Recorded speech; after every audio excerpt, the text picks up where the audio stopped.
Yeah, it still said we scheduled. Okay. Yeah, it said we scheduled. You should be on now. Lou Take is live. I'm not live. Or you not live either. I should Lou be the live only now. nigga live. Well, I'm not live, so let's fix that. Get a real nigga in here. Got it. Dun-dun-dun, dun-dun-dun. I'm live now, right? Let me go look. So you live. Who? I know Lou live. Yeah, Lou live. Okay. So we go. I don't think you live. Yeah, me and Boss are. Or hold on, it says I'm live. No, it says I'm live, but I'm not live. You live. Okay, I'm now live you live. now. You live now. Now it's Just you. Boss. All right, let's go. We gonna do it right, man. You feel me? Technical difficulties, but we back. Yeah. We got to get the intro right. Yeah, everybody live. It's like I just want to talk to you niggas for a second. I just want to talk to y'all for a second. All right, let's go. All right, man. So yeah, it was heated yesterday. I enjoyed it. These are not easy conversations though. These are hard. Nah. And you got to be real. You see, because it's some people they couldn't do this show.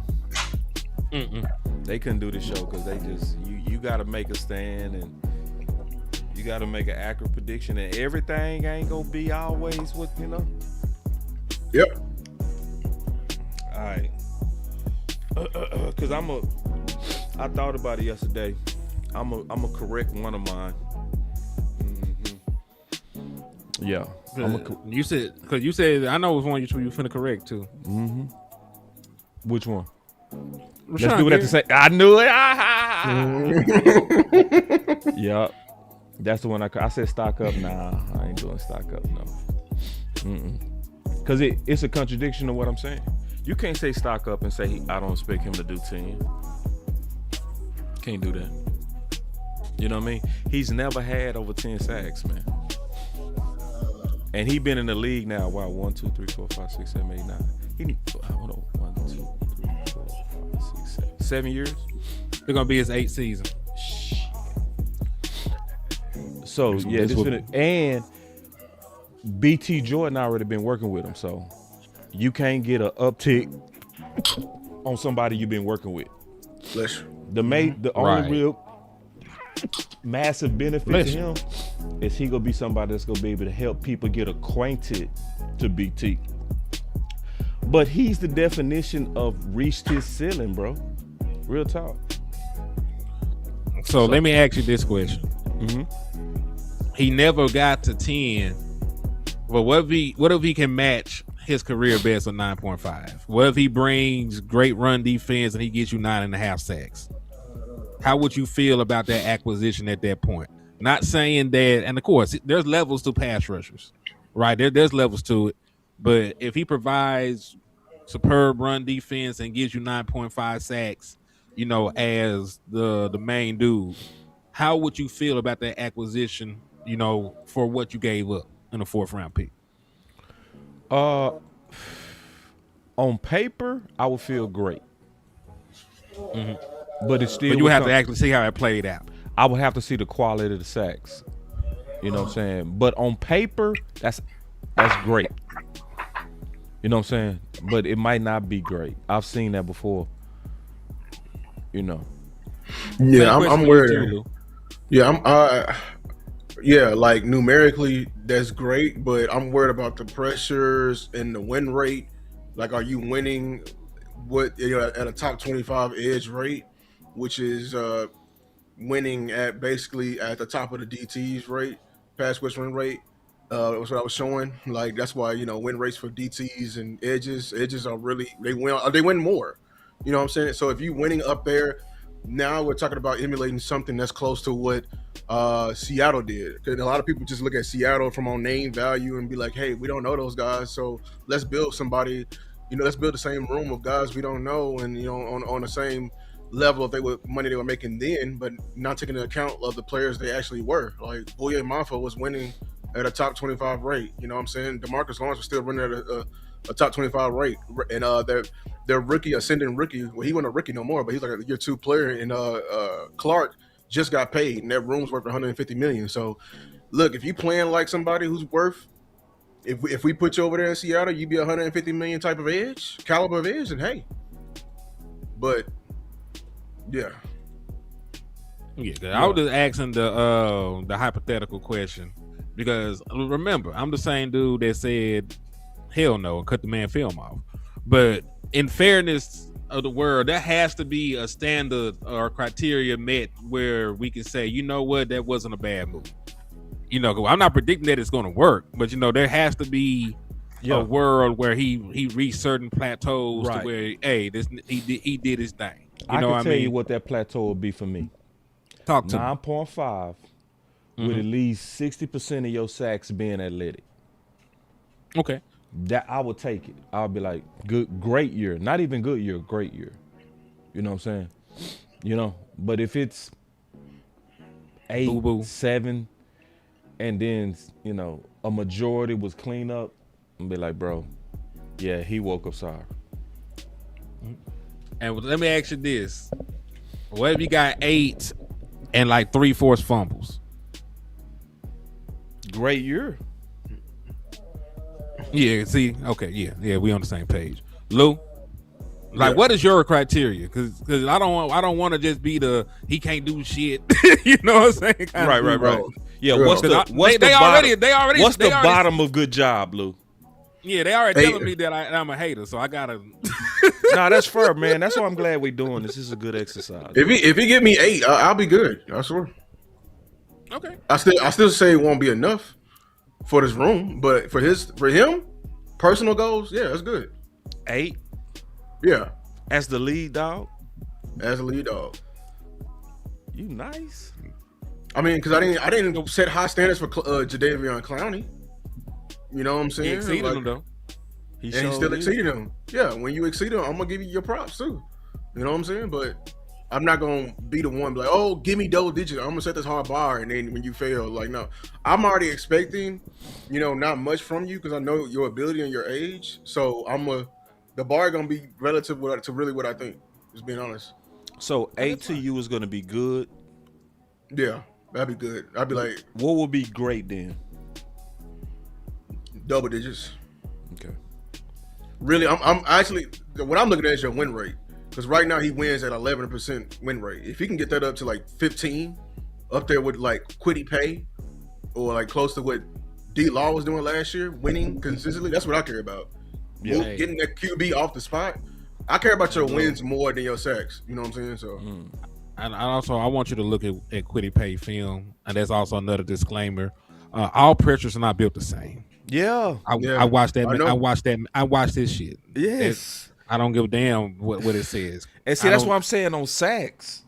Straight up. Yeah, but I'm saying the same thing about pressures. I know what he was saying about the win rate for Kwity Paye. Go watch how long it took Kwity Paye to get back there. Mm-hmm. Mm-hmm. It's different when you watch it, bro. Yeah. Yeah, man. All right, so that's all I wanted because I'm still the same way, man.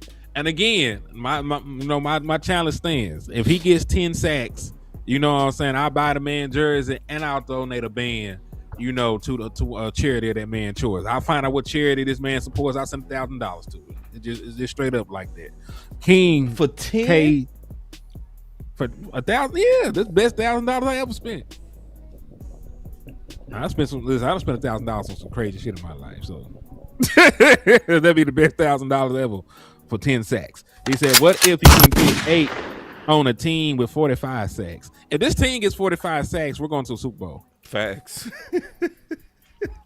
We get 45 sacks out of this bunch. Matter of fact, I'm gonna tell you right now, Christian Parker won't be your defensive coordinator next year. He get 45 sacks out of these niggas. Oh, yeah, he gonna be a head coach. Yeah, he gone.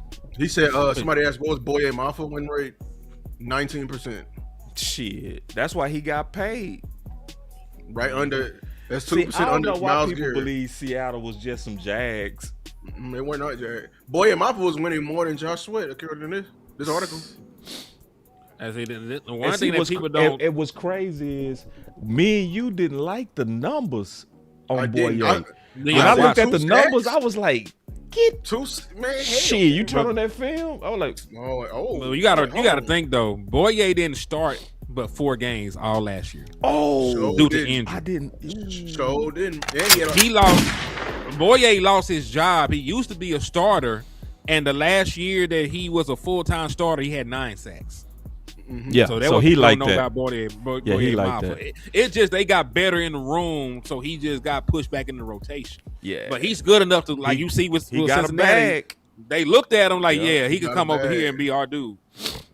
And then he was winning more than Gary, and he had 150 less reps than Gary. King said. So I think we cap out about 34. I think that's about right. 35. We had 35 last year. I'm trying to give us like 2 extra just off the principle BT Jordan. Of BT, and I think because of Christian Parker, I think you will actually see a cover set. Yeah, a disguise.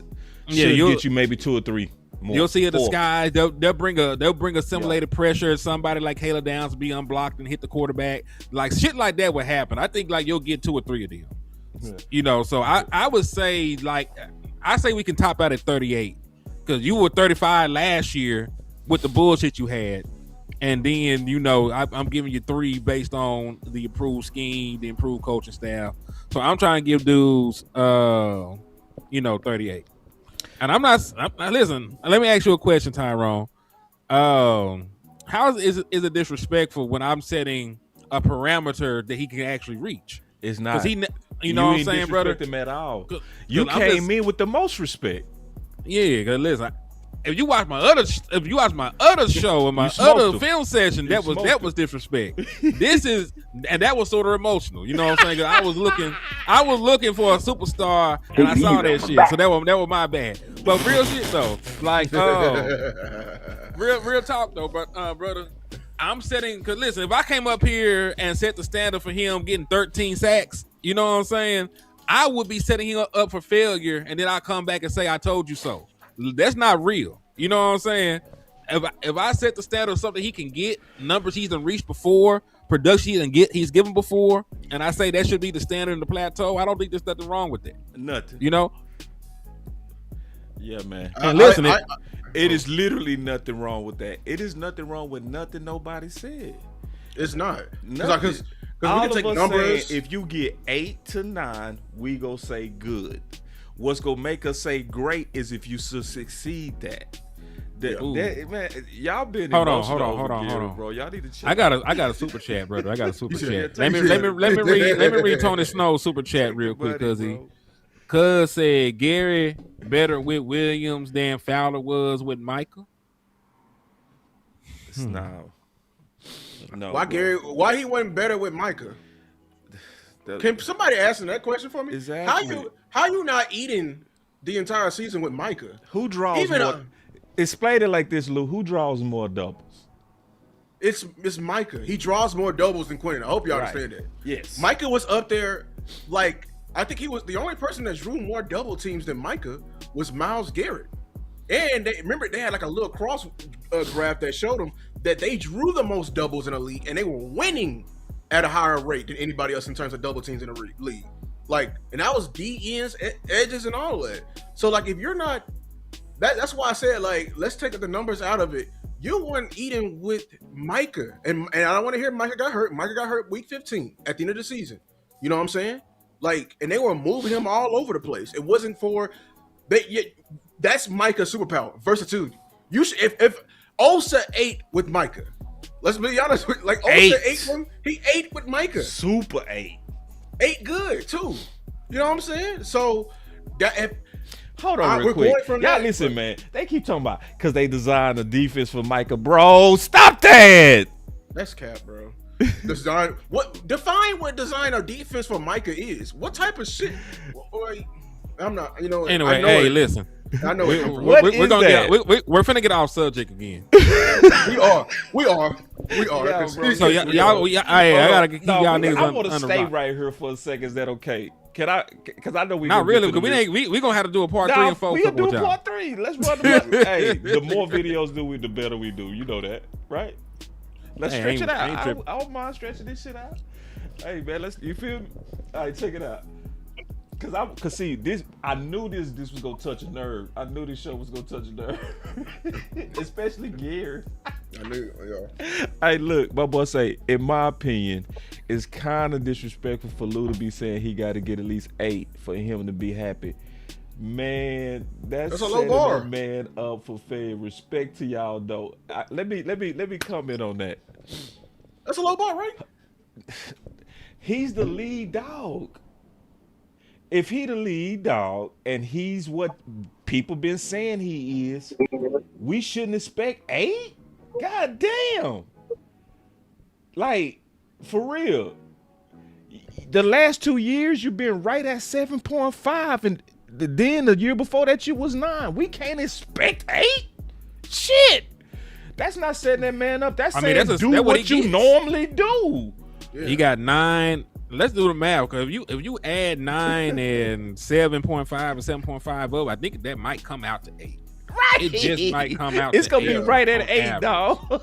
Hey, landlord here. Landlord here in the background. Get out of here, man. He late. I'll be happy if he get his average. You know what I'm saying? Yeah. Hell yeah, if he get his average, we'd be like, that's a good year, dog. Damn. So what? Hey, cause see, hold on, cut the channel on too, though. Okay, hold on, cut the channel on. All right. You can't do all this capping for Gary and then say we set them up for failure. You can't play it both ways like that. Hell nah. That's a low bar. It's lower than y'all. That's some super capping, bro. We can't do like all this, man. Y'all need to listen to a Corrier. Did y'all listen to Corrier? See, y'all didn't watch a Corrier. Be like, no, you can't be on that type of shit. And then when we say 8, then y'all be like, hold on, that's setting them up for failure. Nah, he a lead dog. You got to do it. Shit. You got to do it. Yeah. Again, I think a dude that normally gets 7.5, 8 sacks, saying that he'll get 8 sacks and setting it as the standard. That's fair. I don't think that's crazy. I don't see landlord. And see, I'm glad y'all put numbers in here. Shout out to Tyrone Church. Shout out to King KG, bro, because they put numbers. That's what I'm talking about. He said your video ain't on. Yeah, I'm driving. Oh, he coming in. Okay. He doing it the God way. I ain't mad at God way. We just hear the voice. God way is crazy. Yeah, you know, we just how you just hear the voice. You feel let me address this. Judas Redemption. You know about Judas Redemption. He said, "Why not have a Koya on when you're attempting to debunk him?" We did. We already did twice. We did 3. We did 3 shows on it. Yeah, we did. Yeah, so like we ain't nobody dodging the Koya. That's my dog. That's what I'm saying. We met in the arena. Yeah, multiple times, and meet again. You know what I'm saying? Yeah, but I need y'all to put some numbers. Okay, put the damn number. That's what I need. Yeah, I need y'all to see Tyrone Church put his prediction. King KG put his prediction. Don't come in here capping for Gary. You ain't gonna put his numbers. Shut up. I don't want to hear it. Over under. Said it right now. Over under. What is Hell it? Yeah. What's the over under? 8. Easy. That's an easy, bro. I'm going under. Take it easy on my back. I'm going under. Take it easy on my back. Make me wonder sometimes. It make me wonder how I keep from going under. Hey, that was Sean Gary Numbers rapping that song. Ooh. That was his Numbers rapping that song. Landlord ain't that bitch shooting. Man, that landlord came in his home going crazy. But nah, man. Y'all know how I felt, man. I told you, bro. That film session, bro, like, and you can't whoop Terrence Steele, man. See, I'm sorry. That made that stock go low for me. Cause like I know y'all gonna say, we know offensive line play is not just fairly for real, because out of 100 snaps you get beat 5 times. It's not really a good, representation of the game, but in them 5 times it could be the game. That's the bad part about their position. Like, that could make the game. What if you lost 5 times and it's 5 sacks? Mm-hmm. See what I'm saying? Like, that could be the whole game. So it's like, that's why you got to judge that with a fine-tooth comb, man. Like, I've been seeing people all season getting to the quarterback. Like, they was racing to the quarterback on both our edges. Well, on both our tackles. They was. And you're playing all season. So, I mean, I don't know how I'm supposed to just feel great about him all of a sudden. Go ahead. Hold on, Angie. Right. Angie, hit me on X. You won my raffle. Hit me on X. Hey, it's a lot of people saying 10. That's what I'm talking about. Put a number. I want to see a number. Don't come here capping if you're not gonna put no number. Damn it. You right. We won high. You right. You right. We won high. You right. I wasn't high at all. I wasn't high at all. And listen, I fought for the man to get paid. That tell you that I'm fair. Like, if you show me that you a baller and you producing shit, I don't mind you being on the damn team. You know what I'm saying? And the same thing can happen with Gary. I don't think he'll do too much of shit. But if he go out there bitch and hoop, I'll fight a nigga about Rashawn. Nah, listen. Let me say this too. You can't say y'all because some of us wasn't tripping on Williams. Don't do that. You can't say y'all when you see. He said you people. That's what he said. You people. You people. Now you can't put you people on us, dog. You can't do that because we got receipts. You know what I'm saying, of that type of stuff. Now and then, if I was right on Williams, you won't trust me on Gary? Uh-oh.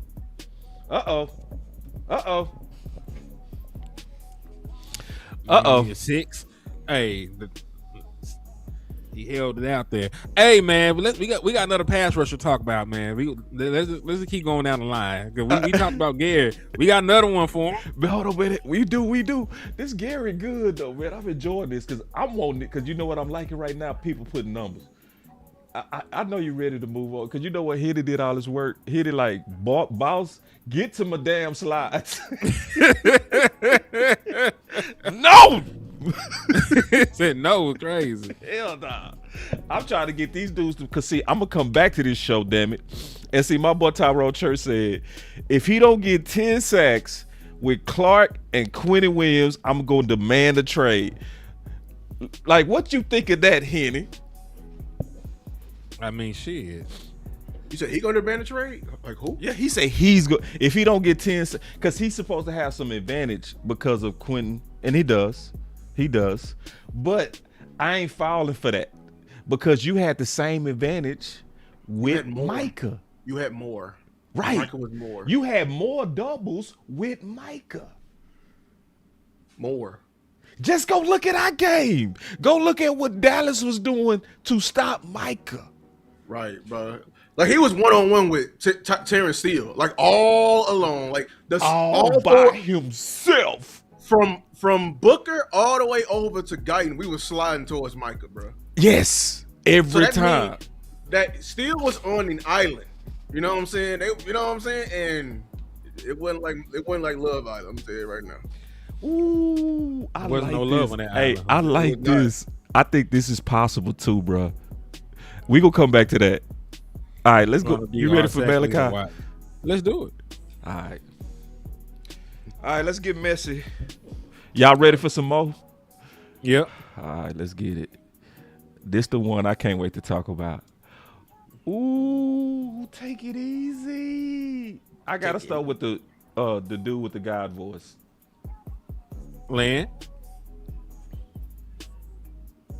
Take it easy on my back. Landlord.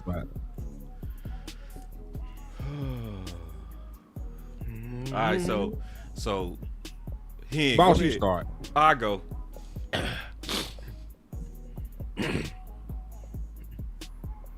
Drum roll. Malachi. Hold on. I did have a question though. Oh shit. Take it easy. Are we judging him on a rookie scale, or are we judging him as a regular pass rusher? Both. Okay, then I'm gonna have two answers. Yeah, I got two answers. Rookie Malachi ain't gonna be shit, likely. Damn, you took my. No, I ain't gonna say that. I'm just keeping it real. You want to allude to, or you want me to? It's like what really drove it home to me is when I looked at Gary. You know what I'm saying? When I looked at look how Gary started. With 2 sacks. Yeah, it's normal.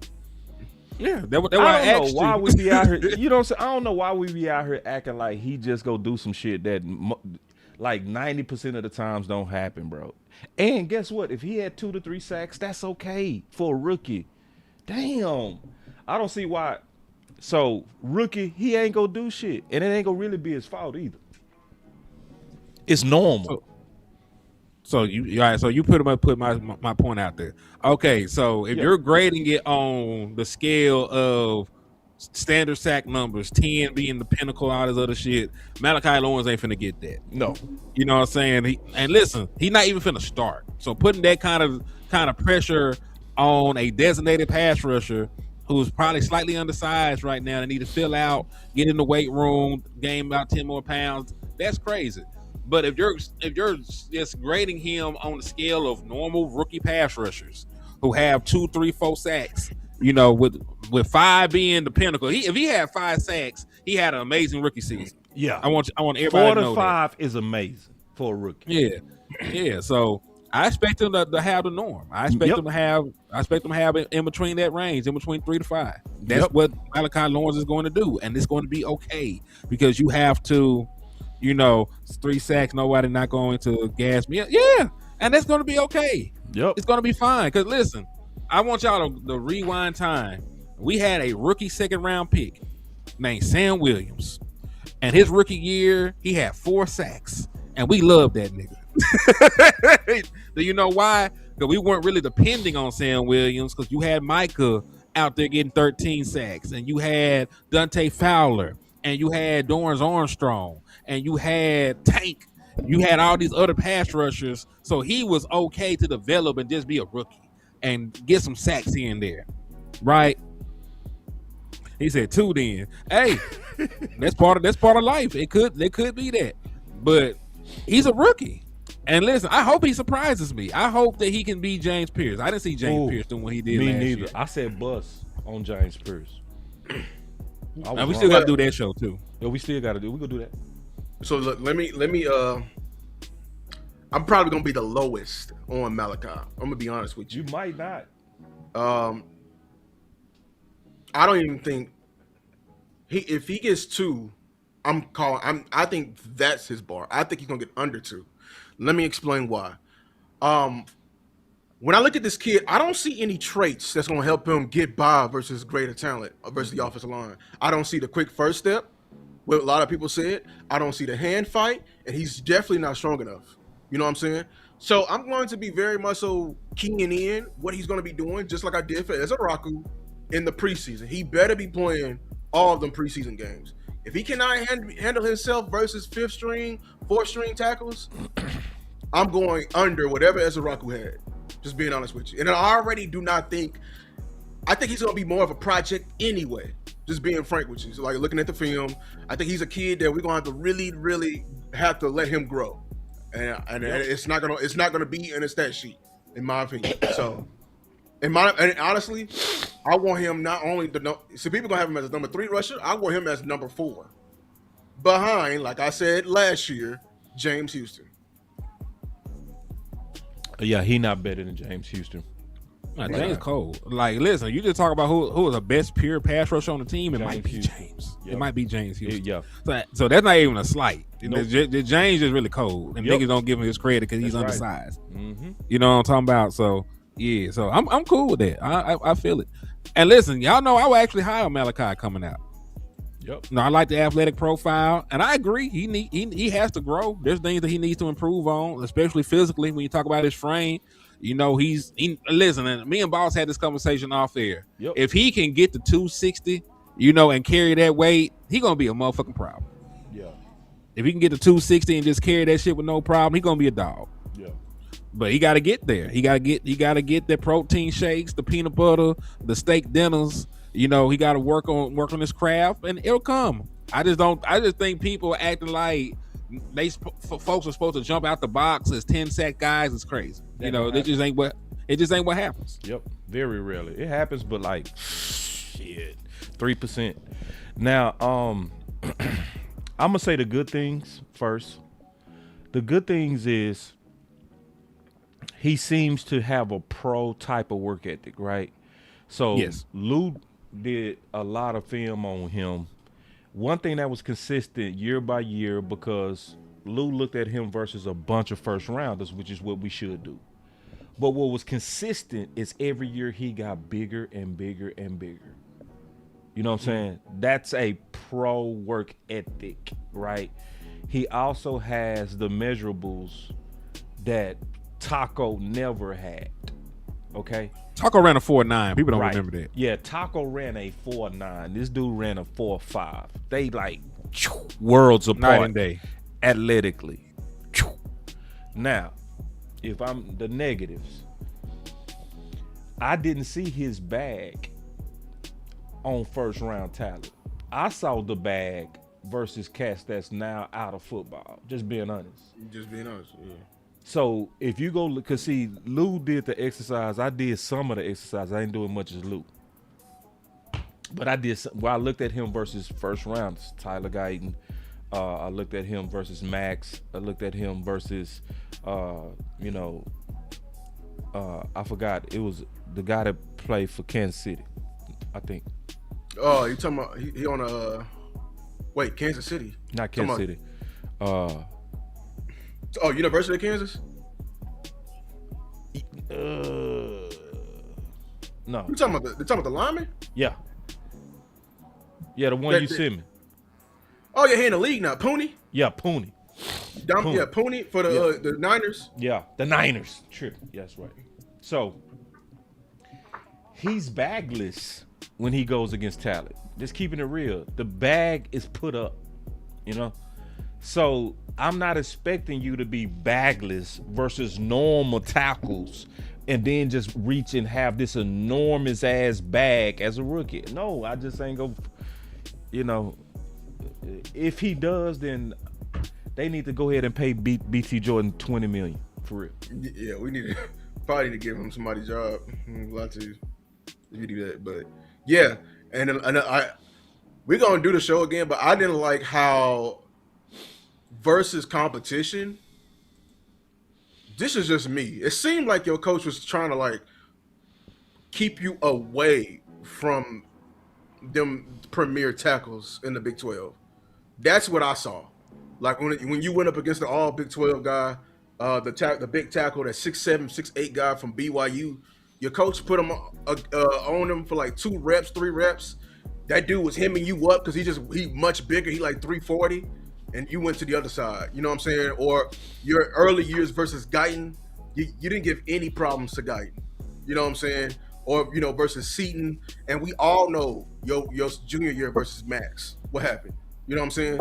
So when I look at your rap sheet, you don't have anybody anybody. The only guy that everybody keeps bringing up is that Baylor film, and that Baylor film is versus a left tackle who was literally a red shirt freshman, and he's like 300 pounds. Like he's the backup. It wasn't even the guy we signed.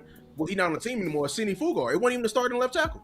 You know what I'm saying? Mm-hmm. So that's my question. You versus actual competition. You know who you're gonna be going up against here in the NFC East? Oh, you're gonna be going Laramie Thompson, Malata, Lane Johnson. You know what I'm saying? Or Andrew Thomas from the Giants. Like these ain't no scrubs. That's what I'm saying. So that you're gonna be facing nothing but competition. So yeah. And the only thing I will give him, to your point, he didn't play any of these guys in his final form. The best version of him was last year, and he didn't play anybody though. You know what I mean? So I get your point because he definitely had his struggles. He did end up with 1 sack on Seton, I think. But outside of that, we ain't really get the chance to see him at this size, at this weight, with this experience against some of the better tackles. Because, like you said, that was his junior year. Mm-hmm. Like the year that got him drafted was this year. So I'm gonna hold out hope and hope that he's improved. I also think he's improved his bag more. Like a lot of stuff he didn't bring out, he ain't have. I don't remember him having a cross chop until this last season. You know what I mean? So, and that's not to say that he don't need to improve. No. Like even his coaches, like, hey, they shitted on they instantly shitted on that quick first step shit. Like, yeah, he got a little hitch in the step. We're gonna get up out of him though. Yeah. You know, Ooh, so they was hyping his him, coaches, bro. even his coaches. They were hyping that though. They was hyping his first step line like a motherfucker, bro. They were lying. And see, and that was fair. What Henny said is fair as hell, bro. So there's a mystery factor of Malachi. That final I would have loved year to see jump, it. that final year jump, but we didn't see that final year against a top tackle. We saw the junior tape. Yeah. And Against listen, Max and them. also that junior tape is what made me put Anchor so high on my goddamn board. They were out there going crazy. I promise you, if he would have saw him senior year, it probably would have been a different of a story. I'm gonna tell you that right now. Yeah. Because like, what's the name got better? You know who else got better? Every single season, Max. Yeah, Max cold. Max, but I also just think, but listen, I also think that Max is going to be all pro. You know what I mean? I think Max is like that. So I'm not even mad at that. You think he gonna be all pro? He gonna be one. He gonna be a multi-time all pro. What? Nigga, Max is like that. I'm not even no offensive line guy. That nigga like because he locked Gary up, bro. He put Gary like, sit your ass down. You know what I'm saying? For real. But all pro. You said Max? We saying something though. We talk about Max from Arizona State. Yeah, he dope though. He dope. I can see all pro, but like, what year though? I say year 3, he'll be all pro. By year 2. Year 2, boy. By year 2. God. Take it easy on my back. Damn. I'll say 3. And the voice of God has returned too. What's up, Lance? What's up, Lance? I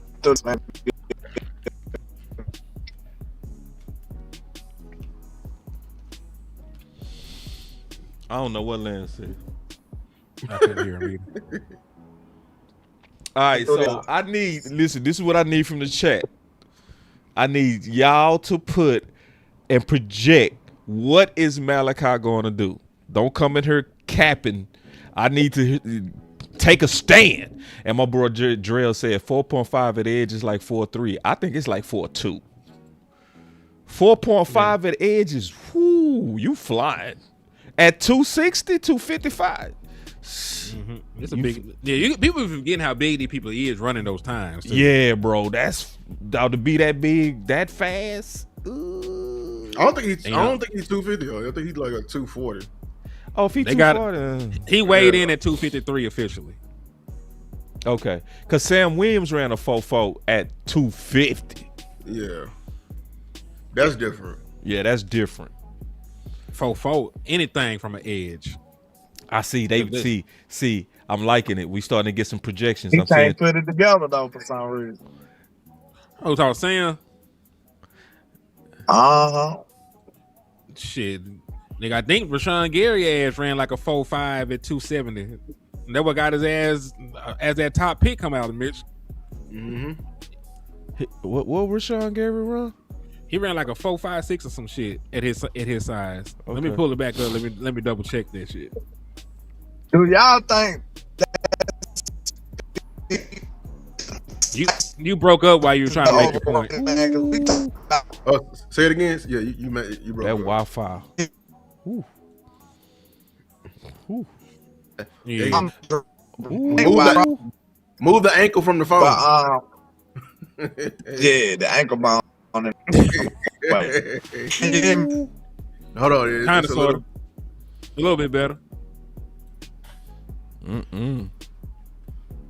Two athletic, one clean up.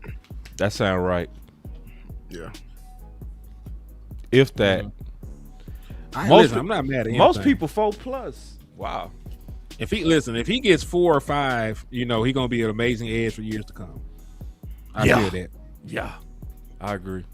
Also, it was Rashawn Gary ran a 4.58 at 277.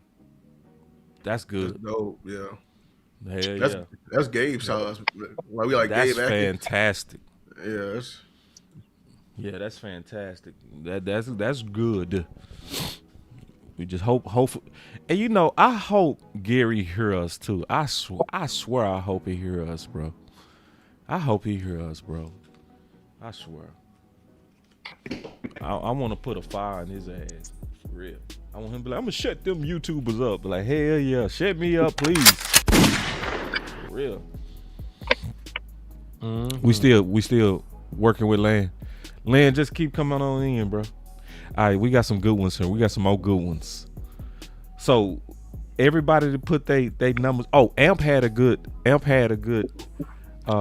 question. I want to throw this at y'all. What the homie say? Is coaching gonna make a jump for Malachi? Well, his coach is a rookie coach, so his direct coaching is no. You gotta add that and BT. You gotta add it all. Oh, and, well, that plus, and then Derek Ansley too. Derek Ansley's not a rookie. Well, I'm talking about his direct coaches. Like, I mean, if you're talking about Marcus, I mean, yeah, I mean, it's gonna add something, but like, I don't know if it's gonna be enough to even overcome that. Like, BT Jordan didn't.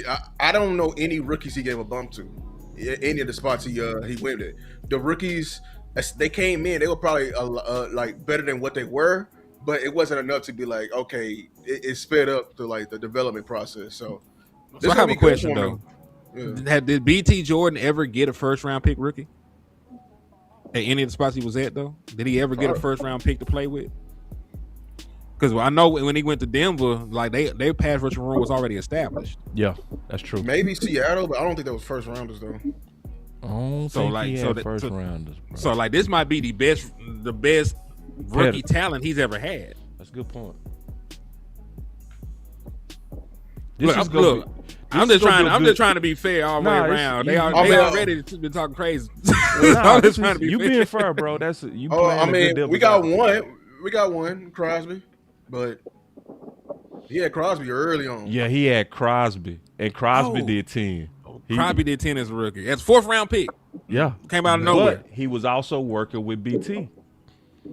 I did not know that. Yeah, that's what put him on. Yeah. Crosby. Oh shit. Yes. That's why we wanted Crosby so bad. We was like, we got his own coach. Yes. Yeah, man. See, I be loving backstory. Backstory making the movie. BT was working with Crosby when he did that shit. That's what put him on the map. Yep. Crosby. So he and Sideways making a point, and a good point, that maybe I have to see it, bro. Hey, and it also depends on how long Crosby was working with BT. Cause see, Malachi just now starting to work with him, bro. Like a couple months ago, like a month ago, right? Like some of this shit, it take a year or two to kind of get that shit built into your muscle memory, bro. You can't just work with somebody. It's like karate, bro. You ever see somebody go from white belt to intermediate in 3 months? That shit don't happen, bro. You gotta work at that. I just don't see it because we had better rookies here in Dallas and they struggled. Like, okay, what about his namesake brethren? Is he better than DeMarcus Lawrence as a rookie? Then D-Law ain't have a sack. Yeah. But coming out, like I'm talking about Boise State. That's a fair comparison too, because Boise State technically didn't go against real competition. Nobody. I watched back that playoff game versus Detroit. He was fighting for his life to get on the field, but guess when he got on, he made a play though. He made a play. You know what I'm saying? But I'm saying like he was deep in that rotation. Like he was, man. I also think DeMarcus Lawrence was hurt his rookie season and didn't play until the playoffs, if I'm not mistaken. Is that the what happened? I can't remember. But I think he was hurt, and then he came on late. Then he started. They gave him some opportunities in the postseason. I can't recall. That shit. That's over 12 years ago, bro. I'm getting old. That shit seemed like it just happened though. Yeah. He said Henry rethinking that stack. Nah, hell no. Wipe ass with $1,000. Oh, give $1,000 to a good cause. Shit. Say. Or you can just give it to me, man. That's another way to do it. Landlord, I got kids. We want to go to Oxnard. We want to go to St. Camp too. That's boy. Hell no. Hey, that was crazy. Here we go. Here we go. Yeah, broke his foot. 2 sacks in the playoffs. Hell yeah. See, thank you, Beige Boxers. I knew you were a historian, man. Thank you, brother. But yeah, man. Speaking of that, I don't even think I got a slide for this dude. But year 2 jump. What are expectations for Easy E? Because D-Law went from 0 sacks to 8. I think 6 to 8. Yeah, I think 7. Lucky number 7. Yeah. He wearing 6 too, ain't he? He number 6 and Rashawn Gary number 7. Yeah, he should hit. I think he should hit 6 to 8. I think Easy may be more impactful than Gary. It may be wild for me to say that. I hope so. I can see. Listen, and this is the thing, I hope Gary still gets the 8, and if he's more impactful, I hope he gets 10. Yeah. And that resolves your pass rushing issues. You got a nigga with 8, you got a nigga with 10. You'll get whatever you get from Quentin Williams will be about 6 or 7, and then everybody else Williams might get 10. If Quentin Williams gets 10 sacks, what do you think is more likely? Quentin Williams to get 10 sacks or Donovan Ezaraku to get 8? I would say Quentin Williams getting 10. And the only reason I say that because I looked at what happened with veteran DTs with BT. They take big jumps with him, bro. Yeah, you talking about John with Denver? Yep. Mm-hmm. And then Jonathan Allen. Zach Allen. Yeah. Yep. They took massive jumps, bro. The interior went crazy under BT when they was veterans. I mean, double digits, both of them, and neither one of them got the talent of Quinn. Am I talking crazy? Nah. You're not talking crazy. He had 12 sacks before. Right. Shit. You know what I mean? Yeah. It's not like we asked him to do something he never did before. He had 12 sacks before. Right. He just got to be back in a situation like that. And I think he in a good spot. Yeah. He got good defensive minds all around him. Are we gonna have a gangster ass secondary like the team he got? Because that Jet secondary was loaded. I don't know. It's gonna be a lot of schematical stuff. Matter of fact, man, put Rebel up. Put Rebel up. Yeah. They were like, Rebel time. It's perfect segue to Rebel, dog. Boom! Stock up. Yikes. Down. Up. You said down? Up. Down. We finna fight. Go ahead. Stock way up, bro. Based on what? Based on experience. My experience. Well, yeah, what's the measurement? What are we measuring? The play or what are we talking the play? About? Stats the or play. What? Okay. I think you finna see Rebel act a fool. I think Rebel go act a damn fool too. I do. Cause I put he it need like to beat out he need to beat out Deron Bland, which he can. But I don't know if he's gonna beat out Durant. There's 90 million. There's 90 million reasons why he's not gonna beat out Deron Bland. Well, he may. Can he cover half of the field? Yeah, he covered half the field. Water cover said couldn't. We talking about Deron Bland. 75% of the world is covered by water, and the rest is covered by Deron Bland. I don't know why y'all playing with that man. Yeah, we ain't never saying nothing like that about Rebel, man. Y'all crazy. Shotty be snorting powder in between interviews, man. I think stock up by default. Right.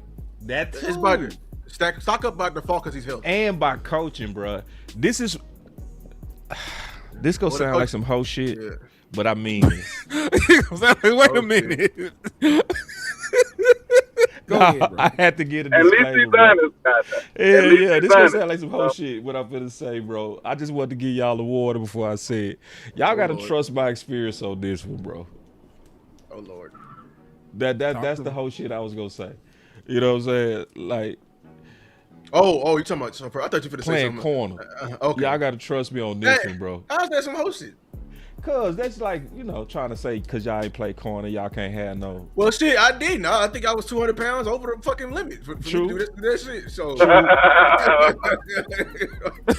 cause I tell you what, hey Lou, I ain't gonna even lie. I wouldn't let you pull that on me. Ain't that some shit? I wouldn't let you say, man, you got to trust me. I play time. I don't give a fuck. That's crazy. That's why I do some whole shit. What I mean, I'm saying down though. Like, Okay. but nah, we gotta ask where we starting from though. So are we saying stock up or stock down for who they are, or like is Rebel finna be transforming to a satisfactory player across the board? Like he gonna be a good starter. He gonna be a good what you starter. ask me. He gonna be a real good starter. Is he going to be better than? If that's the gauge we going off of, stock down for me. Me too. That's my dog. Go ahead and talk about it. I want to hear this. Oh, okay. I thought he finna say, down. if that's the case, stock up. That was if that's the case, stock down. Let me hear this. Go ahead, landlord. I want to hear this. Damn, what happened to landlord? I was curious. I'll go then. Shit. I ain't never listen. I was gonna tell you why we're gonna be stock down. Okay. Good. All right, Land, you back? Okay. Go ahead. I'm trying. I don't know. Can you hear me? Yeah, you good. Yeah, You you're sound back. good. You're back. You're back. Go ahead. Just go ahead. Got it. No, you go. Why you clear? All right, go ahead, Hen. Oh, y'all man. can hear me. Yeah, I was just saying, I didn't like. Go ahead. No, you clear. Go ahead. You clear. He delayed. Okay, go ahead. He got a delay. That's why. Yeah. Land, you got a delay because we've been stopped talking. It just taking a long time to get back to you. But yeah, man. Coming out of Eastern Carolina, I saw the traits, but I didn't like the nigga film. And I told y'all that. I was on draft night. I was like, I don't fuck with a nigga like that. Yep. And that's why I asked you, boss. Like, hey, pull your what's it called? You know, pull your nose. Yep. And to be fair, like boss ain't have this glowing ass review of this man. Like boss had question marks about Rebel as well. I had a third round grade on him. Yeah, so I get it. He got long arms. He's 6'2". He checks the boxes physically. Yep. But he ain't got the hips. Yeah. You know what I'm saying? Yep. So I will be fair. Right, because I've been trying to be very impartial. He is been doing playing good, with. He been playing. He's going to play under one of the best secondary coaches in the National That's Football what's League. gonna do it. That's Right. So if anybody can help him, it's him. But I do want to say this: if he go out there and he struggles and he's bad, there's no helping this nigga. You're gonna have to go ahead and draft a corner in the first round. Yep. Drop the corner. Shit. Hey, Moving the safety for what? Moving the safety. Get a real nigga out there. I think he'll be a dog at safety. I do. Dog ass safety. I swear to God, he'll be a dog ass safety. For real. At that size, He'll be be a dog. And he'll be a dope ass big nickel. Dope. So will. And we Dope. Now imagine that. Him and Downs in the future rocking and rolling. Woo. Now you talking. Boy. Now you talking right I can here. see it. I swear to God. I see the vision. Hell yeah. I think if he fails this year, hey, I got a seat for He you, man. not gonna fail, dog. You don't want him to fail. Nah, I've don't certain. want him to fail. Okay, this is where I said y'all gotta trust me, bro, because I've seen athletes with good teachers become dope. You feel me? Like corner is where that happens. If you get a good teacher, somebody that can really train you on the technique, and you go take it.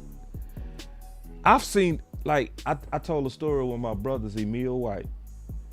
I swear to God, bro, this dude was like 6'2", 6'3", 220. You know? I was in a room with him for 2 years and didn't know he was a NFL dude. Was with him every day and never saw it. We got a coach, Coach Hen, technical teacher, you know, like Parker, you know, trained me on how to read 3-step, how to handle when they stemming you, when they trying to attack your cushions, how to have good eyes. He taught us the game, right? You know? Shit.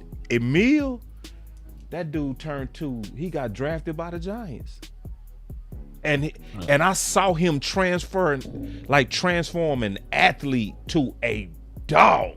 You know what I mean? Like, and I was around him. He went from nothing to God. Woo! Like, my boy Emil did some shit I ain't never seen a corner do.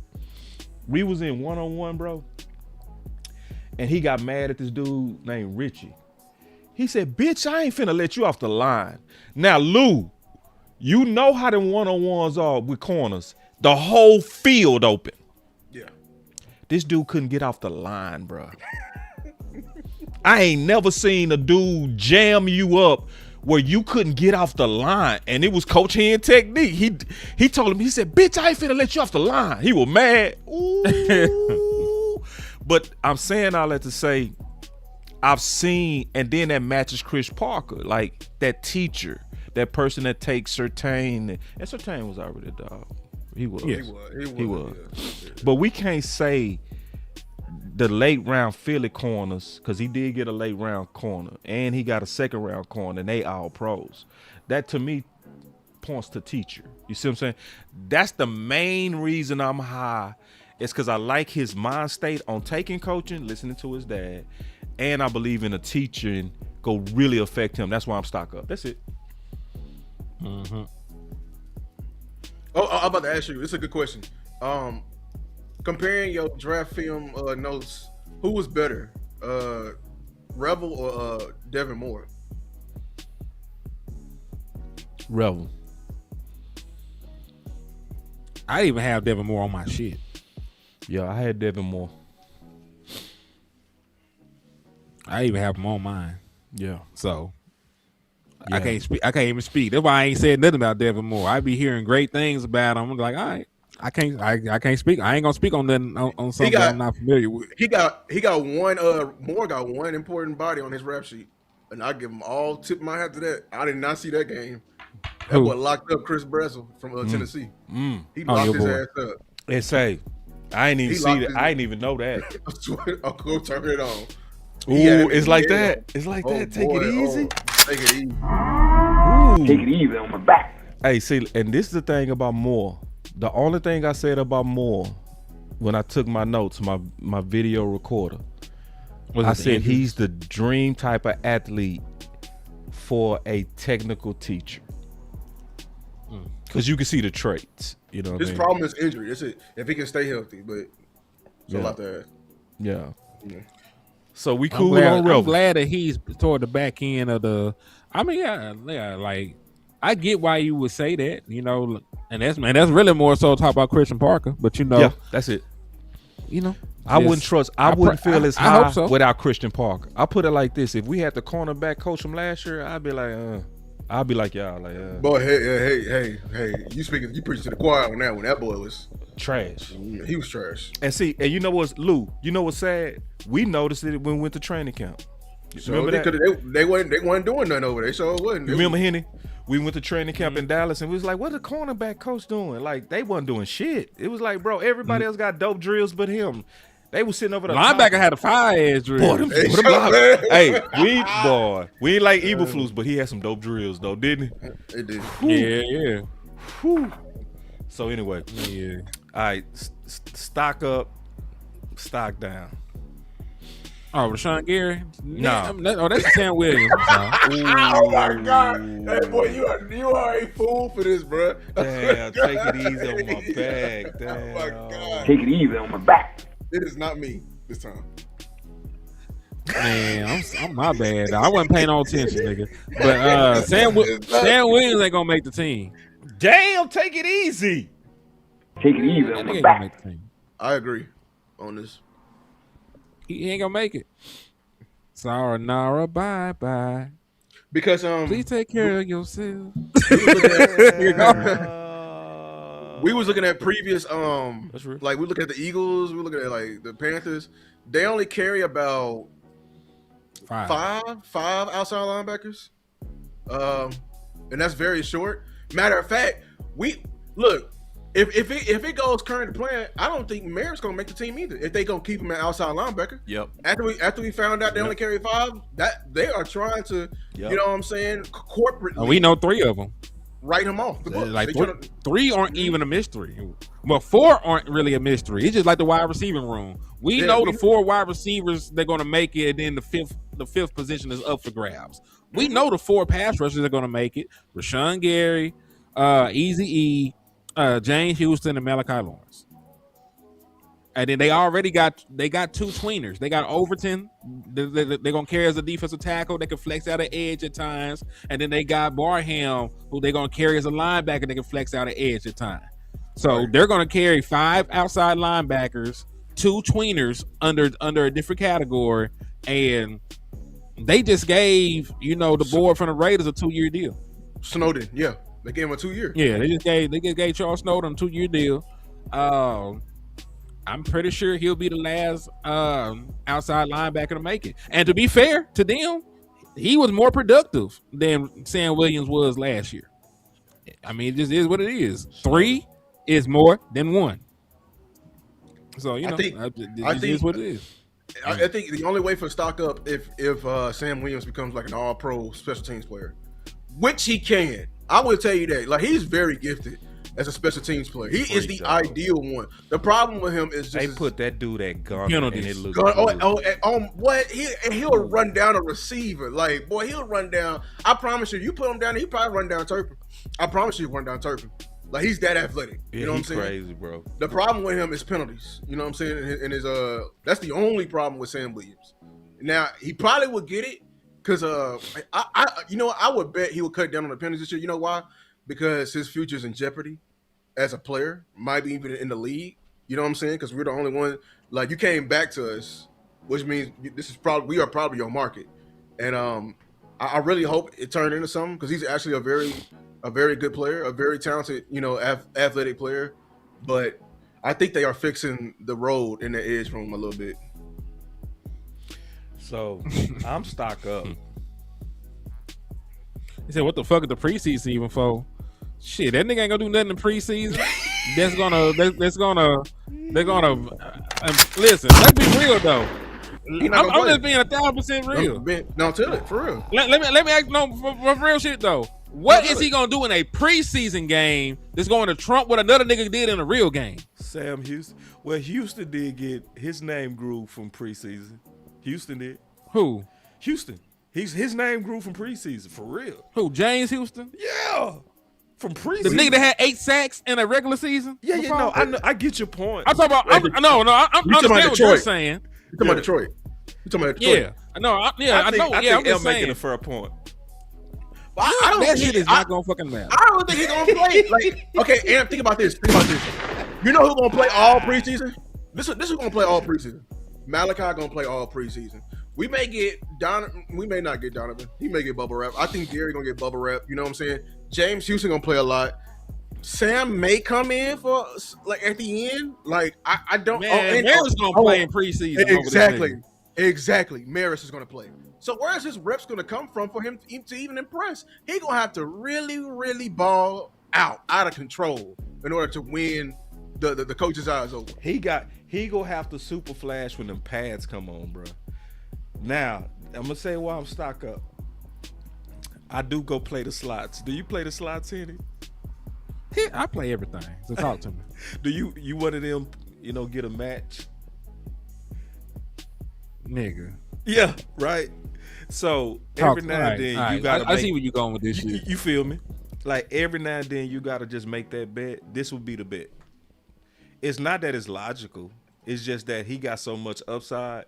If anybody was to truly benefit from BT, if he could take the coaching of BT and actually transfer, is this freak. It is. If it's too late.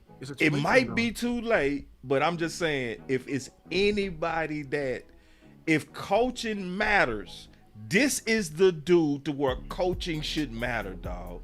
Cause he that freaky.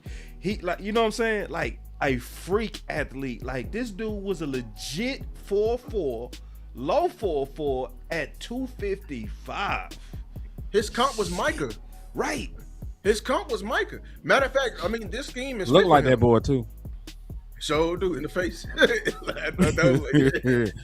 Evil Michael Parsons. The evil. The evil. But I mean, yeah, he better take heed right now, whatever BT or Chidera or Uzo or Marcus, and apply it now. You know what I'm saying? I better see them clips in practice. You better be whooping Terrence Steele and Tyler Guyton ass. I'm gonna tell you that right now. Yeah. Or the rookie ass. Hey, hold on now. He gonna have to whoop the rookie's ass because he whooping Tyler Guyton a little bit too much. We gonna have a whole different conversation. That might be too easy for him, the rookie, because the rookie not strong yet. Sam was already strong. You know what I'm saying? I get that, but I'm just saying, like, Tyler Guyton still getting his ass whooped year 3. Hey, a matter of fact, that nigga got a slide. Pull this shit up. We're gonna fight about this. But that's I'm being honest though. It's a hesitant stock up. It's just one of them where you're trying to break the slot machine. That's all. You feel me? Evil Michael Parsons. Yeah, cause he got that athleticism. It's just All right, okay. This is something I gotta talk about now, bro. Look at this shit. No, he won't. I don't think that nigga makes the team. Why he even still here? Ooh, take it easy. The reason why I brought that up. Oh, Flo. Super Flo. up. Stock up. Through the ceiling. Up and away. Up and away. To infinity and beyond. Jeez. Fact. Damn. I'm not even talking about stats. I'm talking about just ability, special teams. He gonna be it. Hands. Hey, Flo, I'm praying for you to take all the Turpin reps, please. Jesus. Yes. I don't want to see him Turpin on offense no more. I don't want to see him put that foot back no more. Tell Turpin to keep them foot leveled and look under a punt. Get up under a punt for the rest of his life. So come on, Flo. Turpin has been regulated to wide receiver 4 and gadget guy. Ryan Flournoy. Listen, Ryan Flournoy could very well go over 700 yards this year. And that don't sound crazy, but when you got CeeDee Lamb and George Pickens out there and they gonna go for over 1,000 and you still get you, that shit gonna be crazy, man. I really think he's gonna take some of Jake's targets. I really think he's gonna take, all of damn near Cavante Turpin's targets. Like I'm super bullish because this is the thing. He's in a contract year. If the Dallas Cowboys don't want to end up paying George Pickens, they need at least to give him enough production to warrant the extension that they give him. Right? If they say, hey, man, Pickens was dope. We kept this super weapon over here another year, but this nigga want $50 million this year because we let the market go back up again. So we're gonna pay Flo. We're gonna pay Flo a $50 million contract altogether. We're gonna give him $50 million over the course of 3 years, and we're gonna tag and trade Pickens or some crazy shit. So, and I'm not saying it's the right thing to do. I'm just saying or CD shit. Yeah, I said it. I think 88 sells way too many jerseys for that nigga to get. I know get you moved. right. There's politics at play with that. Yeah, you right. You right. I know you being real though, but I'm just saying all three of them got a contract here. Let's keep it a bean. Yeah, that's how it should be. That's how we should even describe it for real.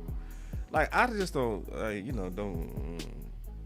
We'll talk about that when we get to the 88s, and because that's a slide we got. We'll stick to Florida. We'll do that next. Oh, he is? Okay. Yeah, we got stock up on him. Mm-hmm. But yeah, I got super stock up on Ryan Flournoy. He will be incredible. He's going to. That boy say incredible. Fucking incredible, man. He's gonna be dope. Incredible. Damn. Listen, do you see? Listen, I used to make fun of Ryan Flournoy because of the school he was from. I said that nigga from everywhere university, nigga. Every direction in America, that nigga is in that nigga name, in that nigga school. But he is cold, man. He gonna be just fine. He's gonna make strides. He's a hard worker. He got great hands, great run after the catch ability. Folks don't realize that Flo is 6'2" and runs a 4.4. For real? Folks don't really sit back and think about that. See, yeah, he a footballer. He a pro. I love him. I think stock up because he gonna be dope on as a special teams gunner. You know what I'm saying? Like Flo I think they need to take Gunner from him. No Really? more Gunner. No, he didn't. Okay. So he earned it now. He earned it, bro. Okay. Treat him like a receiver now. What you gonna put out there? Blue. You ain't got Tober. I'm gonna say you ain't got Tober no more. So you gonna put out there? Blue, bro. I I don't want my receiver need to be a out there returner. making tackles. I'm done with that. Put MVS That's out not. there. Hey, he gotta be a returner, man. There's like I would like to use Blue on special teams, but Phil Maffa would have to be the nigga to tackle somebody. That bitch like almost 6'2", 240 pounds. His big ass need to go hit somebody. And Blue need to do. If he RB2, we gonna need him. How many running backs we carrying? Matter of fact, since we have this you conversation, have to get one of them other receivers out them 50 we got to. That's what I'm saying. Hey, MVS, But you better dust off. They ain't gonna. Oh, you talking about MVS? I think, MVS. but this the thing. Who do you think makes the final the final wide receiver spot? I think Holden should make it. But I just think I also concerned because they drafted a wide receiver, and I know how they are with draft picks making the roster and shit. But I think like if you talk about somebody that's suited to play gunner, they got that kind of dog mentality that's physical and can still make a play as a wide receiver. Trayshawn Holden fits that mold as your final wide receiver. I think Anthony Smith, he's safe for the practice squad. I like Smith as your gunner, bro. The tackle? No, the receiver, East Carolina. Yeah, the tackle. To tackle all day. To go tackle all day. I did a film study on him that he's mean, bro. He takes great pride in dirty work. He just like Flo. He take pride in it, bro. What if Mingo show something? So, you put Mingo out there? Nah, we show him the door. That's what you do to jump in. Right. You show that nigga the door. That's the only thing he gets shown. Yeah, special teams that's gonna be an interesting show we need to do on them. Like all these guys he carrying, who gonna fill them roles? Because it might still be flat. It got to be done. So James still got to play. Shamar James got to play special teams for sure. Yes. Yeah. You got to play. I mean, if you would keep Maris, we're penciling Shamar in. We're penciling Shamar in to make the team. Yeah. If you keep Maris, you got a dog. But hey, that's a company for another day. But we all agree, Flo is stock up. You know what I'm saying? I mean, I ain't heard from Boss. Boss ain't even give his soliloquy on Flo. Me and Lou grabbed it. I ain't really hear you say nothing. Stock up. Why? Don't just give me no stock up, nigga. I'm making you work. Why the right way as a professional? Especially him loving to work with Real Truth. Because see, Real Truth, I know him personally. He not easy to work with. You feel me? Like he'll call you out. He'll tell you straight up, like, bro, you acting like a bitch, bro. Like he one of them. You feel me? Like, so he tough. Like, if, you know, when we go turn on the clips, how many? Like, hold on, let me go show a clip real quick. How many people in the off season do you see working out with their pads and helmets on? Not many.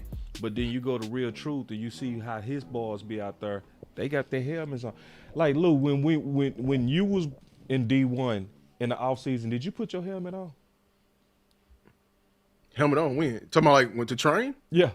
Hell no, I'm a big guy. Fuck no. If you was with Real Truth and the OC, you putting your helmet on. See, look, when I played it, I hope they ain't doing that shit in Houston too. Like when it get like when you can't breathe outside, the humidity. Hell that no. helmet on. See, this man, hell no. They over there making monsters. Yeah. You survived that. You're not human no more. Yeah, and see, you know, so when you say stock up, it ain't just his ability, it's who training him. That's why. You know what I'm saying? I've seen that trainer make monsters, bro. Like, I was asking somebody, have y'all ever seen Chris Harris get hurt? The corner from Denver? No. Yep. Talib, he get hurt? Like it was little nicks, but nothing major. Okay, what about Brandon Carr? You said Brandon Carr? I don't remember. No, I don't. He never got hurt. Never. All them dudes, but they were all Real of them, Truth? Yep. And all of them had the same mind state as Flo and Span, where they took pride in working with Truth. It's different than working with Truth and embracing it.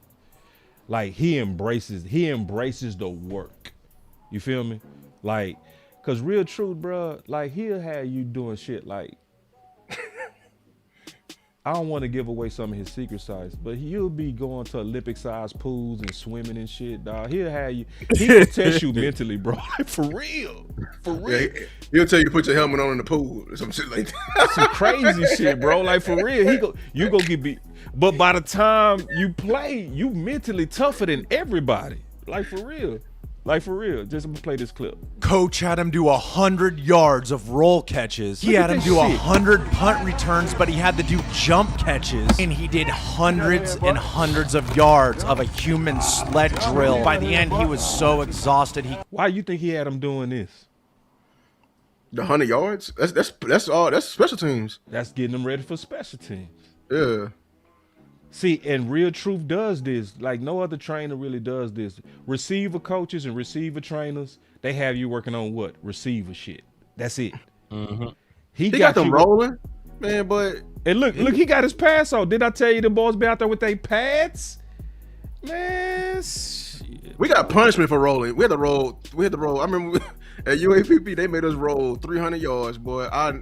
I threw up so many times for that shit, but he got them rolling for damn hell no 100 yards. Then, hell no. Yeah, he had them rolling for 100 yards, and then Real Truth told me that he ain't dropped not one ball out of 600. Like, and balls coming. Look at how these balls coming at him. Watch. Coach had him do 100 just yards them at of him. roll Look, catches. he got to catch. He had him do Look. 100 punt returns. He said but he ain't had to dropped do nothing. Jump catches, and he did hundreds and hundreds of yards of a human sled drill. By the end, he was so. Look at the dude got on the pads, bro. He got on pads and he don't. What the hell? This is like, exhausted, he can barely move. This is Ryan Flanoy of the Dallas Cowboys, and he's ready to have a breakout season. Don't take your eyes off me. Right, rotate Look how your the neck. balls coming. Look at Right, this. rotate your neck. Flanoy spent his summer vacation in the He lab. said rotate He's your been neck. working with Coach Real Ball Truth, tracking. who's known to put Ball his players tracking, through yeah. mentally Yeah. exhausting training sessions. Coach They ain't Real getting dizzy. Truth often has his players train from morning till night, doing drills that nobody's ever seen before. Track. Yeah, ball tracking. He had Yep. him take return reps back to In back traffic, to back in to traffic. back with Yeah, no in rest traffic, in between. yeah. And then he did hundreds of yards of the human sled drill against a 250-pound linebacker. Get some extension on him. When you do this the entire length of the field, it is what not linebacker easy. is that? And look, top he it off, doing that he and started to catching at the same incorporate time. multiple Look. footballs into the drill. Tom. Yep. Right. Me. Oh shit! This is what real but that's how football football conditioning is, though. looks like. He's going to Yeah. work out all those soft That's how the tissue receiver stuff really right be on before your fall ass. camp. Yep. By the end, So he he can had barely corner move really on your another ass. muscle. And in last year's preseason, he was trending upwards. So trending upward, the perfect way to say stock up. That's why. My nigga. So My nigga had a PowerPoint presentation ready for that shit. I should have called on you before. You should have led. yeah, no, Common Sense sent me that, bro. Yeah, because I did a show on Look it. the common sense, man. And salute to Common Sense, bro. Y'all really do be helping with this content. Because I was Hey, trying to what- explain what how happened to crazy the- Real to Truth his shit son? be. Talk about the court. Talk about his son. He right now in New Orleans. He fighting that. Oh, really? Saints was shut. Okay. Yeah, he with New Orleans. So he fighting to make the team. Hell yeah. Congrats, man. 'Cause that Yeah. nigga, hey, He called. I did go back and look at that nigga. He nice, ain't he? Yeah, I like that nigga. He can move too. I didn't tell you he can move like that. He real though, bro. It showed me the league stupid, bro. 1,000%. I can tell you that. Stupid, bro. Like the people y'all drafting don't draft. You be like, bro, you dumb. You straight up dumb. Like for real. All right, we got some more in here. We gonna actually finish. I'm proud of us. I'm proud of us. Okay. I'm very proud of us. Now we finna get to a little hiccup. I think the very next one, a little hiccup. You think so? Is it what's her name? I got Tyler Guyton. Yep. All right, let's go. Okay. Stock up. You said stock up. Stock up. Stock all the way up through the roof. Probably higher than it better be. flow. Yeah, mine through the roof too. I'm just gonna say it better be. The only thing that's gonna hold him back, I promise you, this year, is injury. That's the only thing. Well, he'd have injuries a lot. I know. This is why he got it.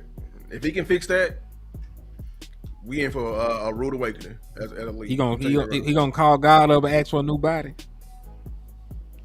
Nah, I think he gonna put in that work though to be ready. And it was freak accidents that happened.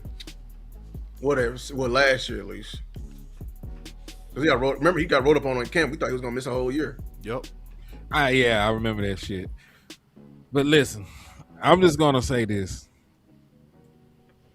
2027 is an amazing class. There's pass rushers, there's wide receivers, there's a dope ass running back. That boy coming out of Ole Miss, that nigga cold.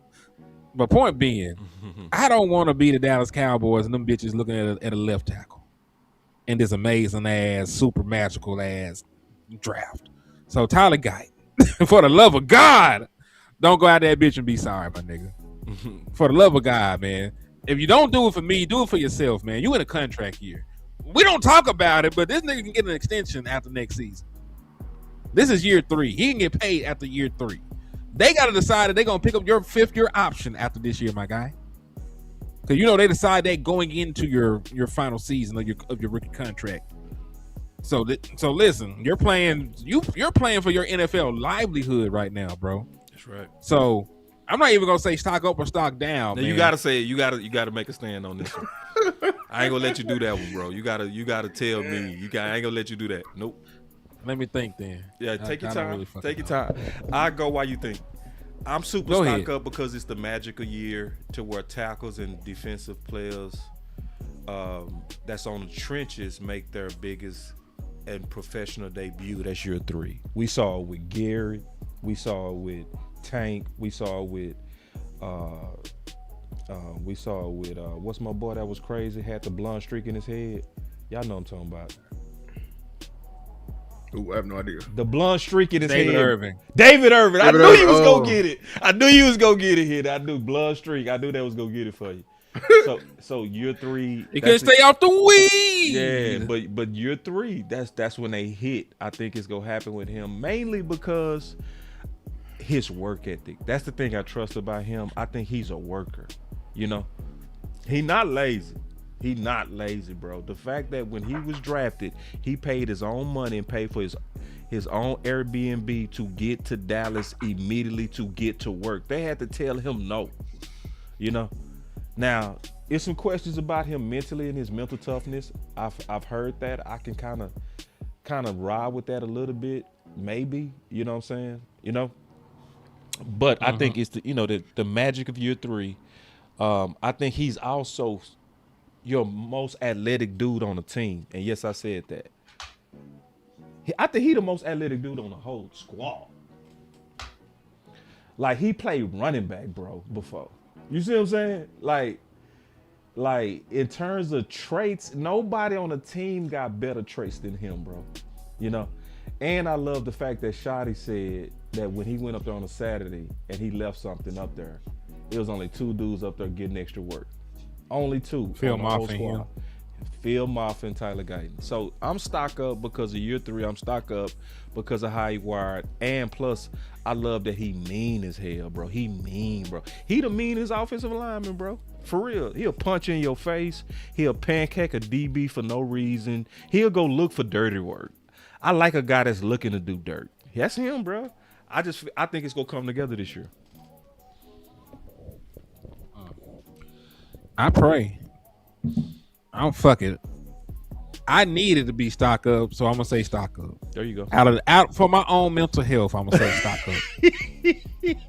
Cause nigga, if these bitch ass niggas fuck up, they gotta go get a tackle, man. Nah, this shit for real. I feel you, bro. Not in this class. You said basically this draft class so dope. Please don't be looking for a lineman. I'm with you. Man, dope as a bitch. Yeah, man. Is name this off some of the names. Get your receiver, your back, your running back. Is this the? Yes. Ooh, I can't wait to go look at these balls. I'm gonna go look at it today. I'm gonna go look at that shit today. You got me so curious. For real. Yeah, this is a much better wide receiving class, especially the top ones. Yeah. Like I was willing to swipe left for all them niggas last year. I have to kill somebody for one of them boys this year. What? Lou? Am I lying? Nope. I can't wait to see this. Yeah, my stock all the way up. I'm not even gonna say anything he doing. This is why my stock gonna be up. I think Schottenheimer is going to be serious about evolving this team, getting the most out of Clayton Adams. I think we're gonna find Moffa to be RB2. You know what I'm saying? Have a good, solid RB2, and we're gonna finally be a balanced offense. And if we a balanced offense, you won't see any leaks in this offensive line. I'm being frank with you, and you'll see a big jump, and I do mean a big jump from Guyton, especially from his confidence. That's all it is with him, his confidence. Yeah. And once he gets that up, he's going to. It's a wrap. It's a wrap. I'm telling you, it's gonna be a wrap. Yep. Because once, like, it's one thing believing you can do it. It's one thing seeing yourself can do it. Yeah. You know what I'm saying? You know what I'm saying? And he's had a rocky road, and I really think this is the year that he puts it all together. I really do. I really do. Especially if we can not have him pass protecting 50 times a game. Facts. Do not do that. Woo. If you don't want to see him, okay, we got a gangster ass schedule, some gangster ass defensive ends. I better not turn on the Houston Texas game and you throwing the ball 50 times versus a Danielle Hunter and what's her name? Facts. You know what I'm saying? So if you do that and you actually are a balanced, well-balanced meal offense, Kellogg's, you feel me? Kellogg's. You know what I'm saying? Look, hey, I'm telling you, Guyton is going to be a fool. I smell it too, bro. He got that smell. He got this. He got that year 3 jump out like damn. Also, this is a very deep quarterback class, so even if you're at the back end of the draft, you're gonna push a lot of people down. It's gonna be. There's a bunch of quarterbacks. Bunch of quarterbacks. This is gonna be a fun draft year, then.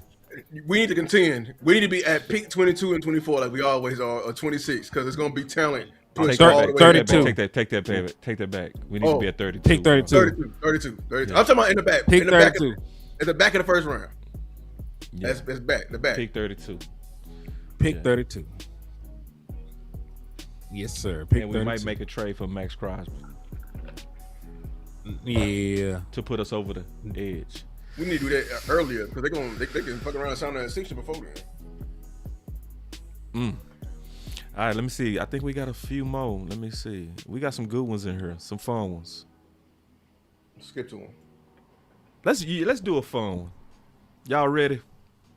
Let's do a fun one. Ooh. MVP candidate. Easily.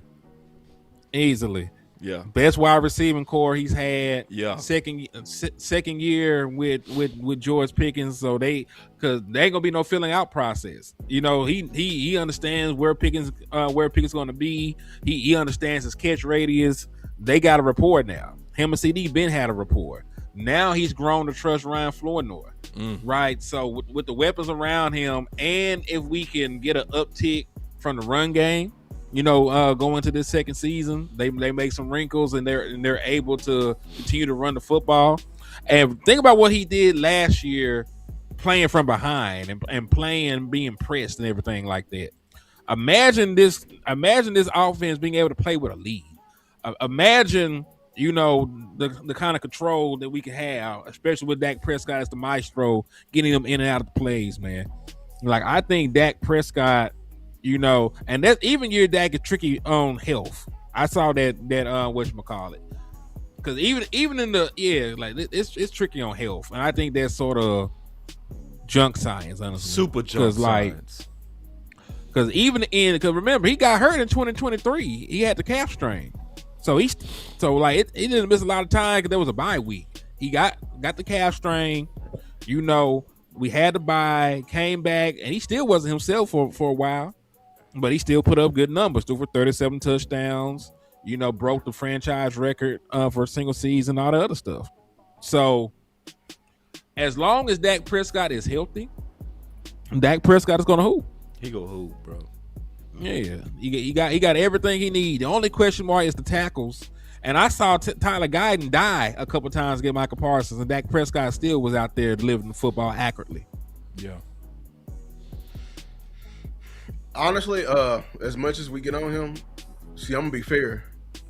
And if we're talking about stock down in terms of his stats, I think he's gonna have worse stats this year. I will tell you that. I think it's gonna be stock up for him as a player, though. I expect him to take a step back and be more efficient. I do not want to see statistically that same Dak I saw last year. Just being honest with you, because and Dak delusional, even though he probably put it as hate, he's not lying. We got a gruesome schedule and some gruesome teams. On paper. It may not be on paper. I say it on paper until you show me something, because we thought we were gonna have a dog fight with the Jets, and then Aaron Rodgers' Achilles retired. You know, that's why I say on paper. Shit happens. I still don't think on paper with this year, because we just got some dogs. Now they may be worse than what it is, but I think they're gonna be tricky games, and they're known for having great defenses. So, yeah, I think he's gonna be stock up as in a better player, stock down in terms of his stats. We're not gonna be playing from behind no more. We're gonna be in the games. We should be a well balanced team. So I wouldn't be putting the money in the over of 4,500 passing yards. I would be smashing the under with Dak on that. Just being honest with you. 2023, how many yards did he throw for? He didn't finish the year. I saw that. 2023. 23? His all-pro season. 24, he didn't. He threw for 4,500 like on 2023. So that's my point. We had an amazing defense at that point. So what I'm trying to say is we just think about it as being in shootouts. What about our defense giving us short fields and stuff? He can have a 2 drive touchdown. You know what I mean? Like, we only think about, like having being shootouts. If you get extra possessions from your defense and shit, you can still have some good numbers as well. You know what I mean? So like, but extra possessions don't mean passing yard. That's what I'm saying. If we in the game, it depends. If we're in the game, you know how we listen. Yes, we got opportunities to go for the juggler. We aggressive. We push the ball down the field. But no, I'm saying we've seen it plenty of times. It's different because last year we had to pass. I'm talking about when we're to go back and he was out there throwing 50-yard bombs to get the Giants. We were up 20. That go back and watch what we do against teams. That big play against the Rams to Brandon Cooks, we were up 17 points already. I'm saying like I get what you're saying, but these niggas, they don't listen. These niggas gonna push the ball down the field when they get short fields. They take chunks. When we get sudden change of a possession, like one of our traits is we take those shots down the field. So if we get turnovers, that should have happened. I say stock up because I think at this point he's Drew Brees. Drew Brees was very consistent at the end of his career until his arm fell off. The game was slow. The game is slow to Dak now. You ain't gonna trick him. It ain't no defense he haven't seen now at least 15 times. He can now say, I'm going to get Vic Fangio, so I know, you know what I mean? Yeah, this guy right here, that's a coach on the field at this point. So stock up until his arm fall off. Then we got a super chat. He said, is there something you want Ford to do differently this season we haven't seen yet? That's a good question. And we feel now is the time because of the experience, Mr. Pop. I want him to. Lou made a damn good point on his live earlier. Y'all about to say that too. Yeah, I was listening. What was your point, Luke? I had to jump out.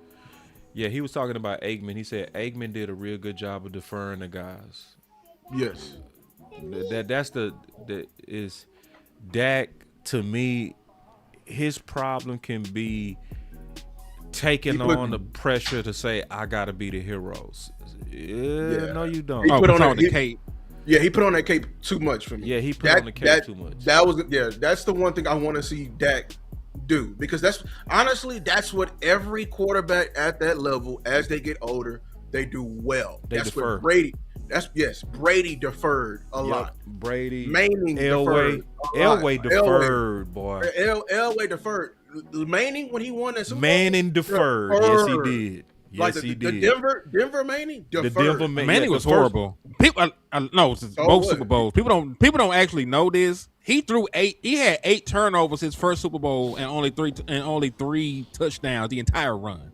8 turnovers, 3 touchdowns, and that was with the Colts. Folks don't know. Folks don't think about that. But it's Peyton Manning. He won Super Bowl MVP. All is well. Yeah. But think of like Aikman. That's what I was saying. Like, because Aikman, in terms of talent, Dak is blowing Aikman out the water. Yeah. You know what I'm saying? Yeah. But the thing is, Aikman knew. He's like, okay, hold on.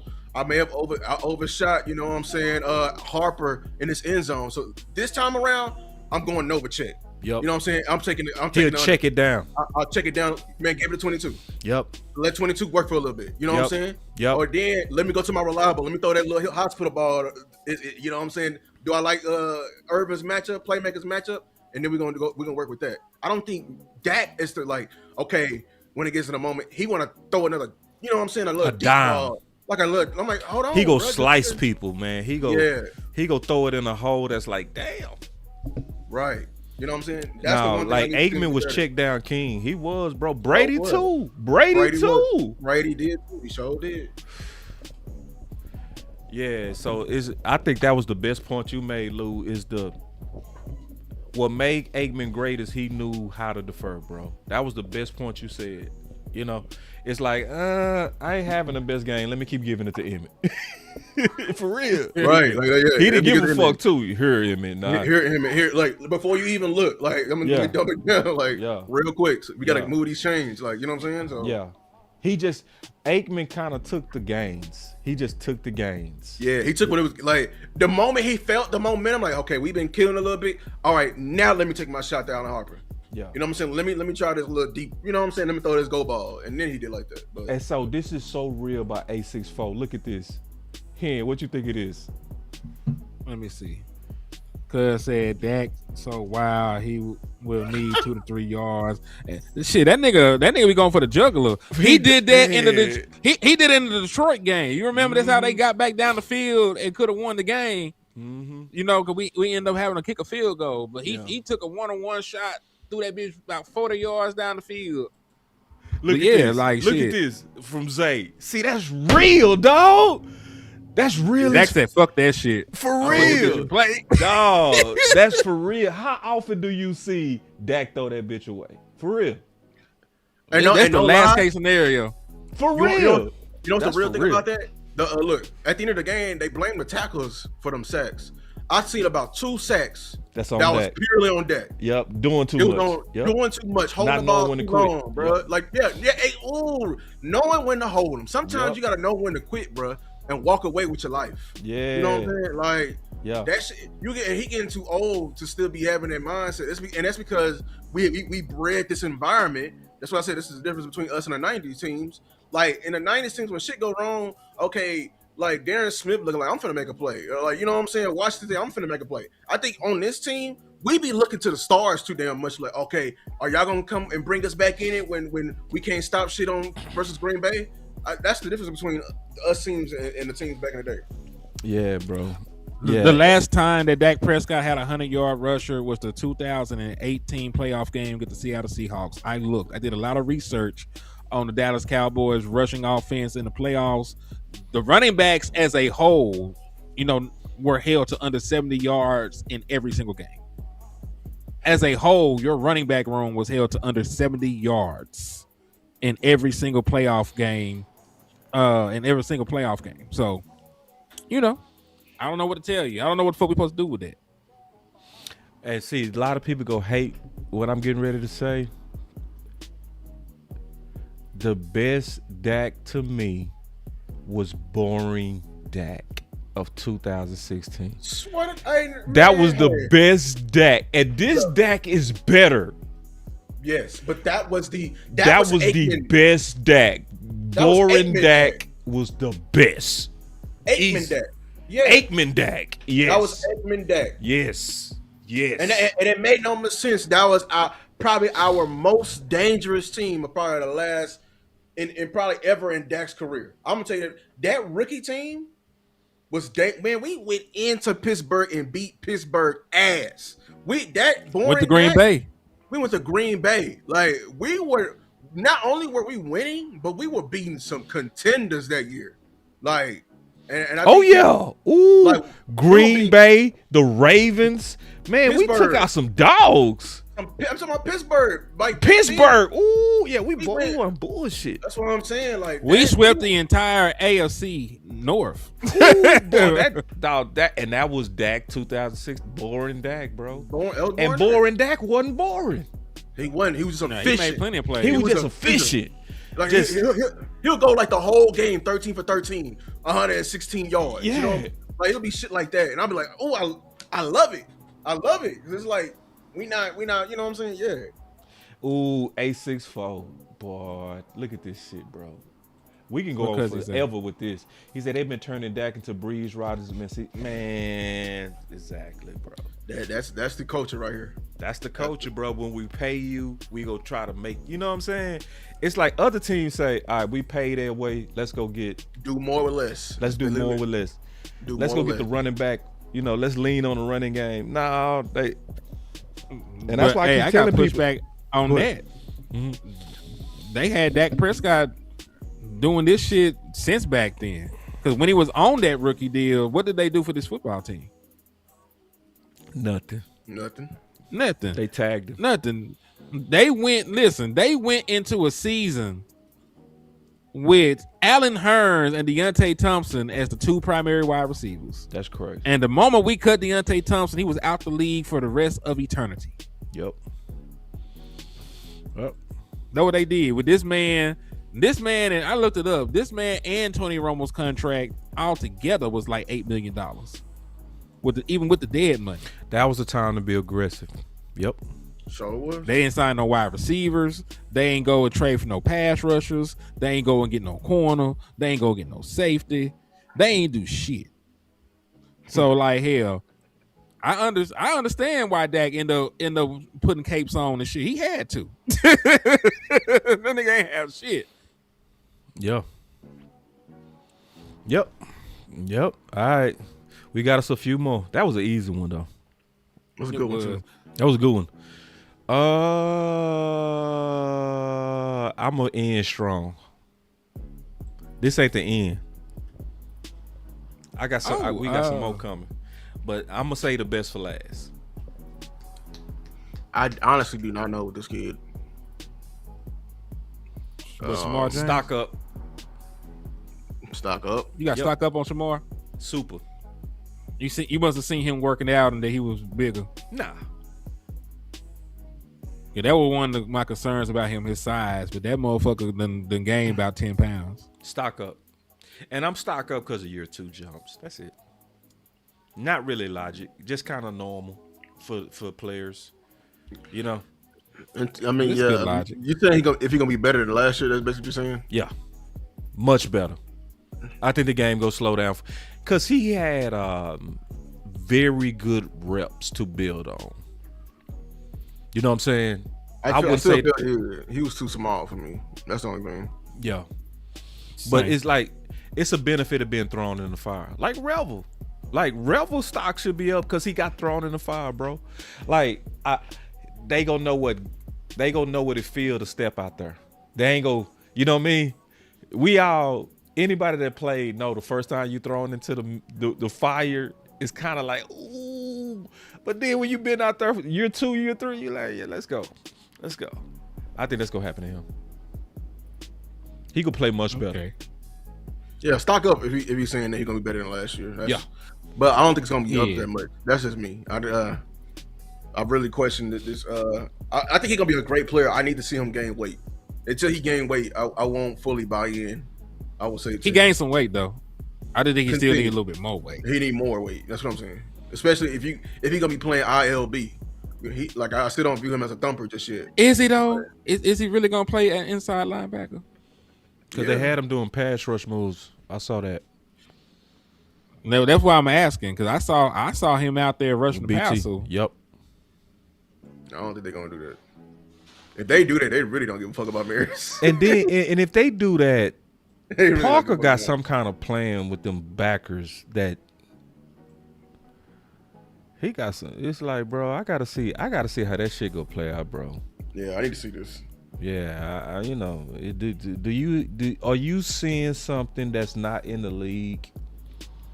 Yeah, so We'll see. But if it's ILB, that's where my question's at. But what's your stance, Hen? You ain't getting no stance on.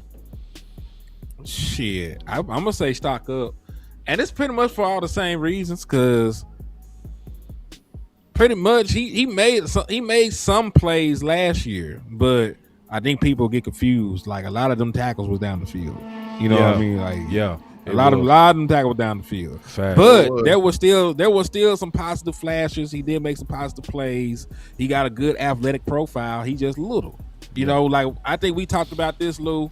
It was similar to what was going on with Marquise Bell. Like Marquise Bell was hooping, you know, at linebacker, but his body gave out on him as the season progressed.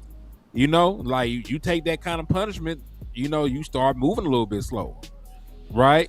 So you better preach. I think that Shamar James, if he continues to add muscle mass and, you know, take care of his body, he can do some things. Like he's I think he's all right. Do I look at him as a world beater or some shit like that? Nah, but beggars can't be choosers at linebacker. We ain't got enough bodies at linebacker for me to be throwing niggas out in the trash. And so to Tyrone Church's point, let's stop playing games with the Church's money and put Morris back in the fact inside. You dumb motherfucker. The moment they put him inside, not only will he be good, he'll be a starter. Ooh. I'm gonna call it. Because I made this point, and I got a video coming out. In a scheme that prioritize stumpers, like with Fangio, Parker, Evero, all of them, they prioritize stumpers. Who is the thumper in the ILB room right now? Nobody but Morris. That's my point. So nobody, because he's not in the room.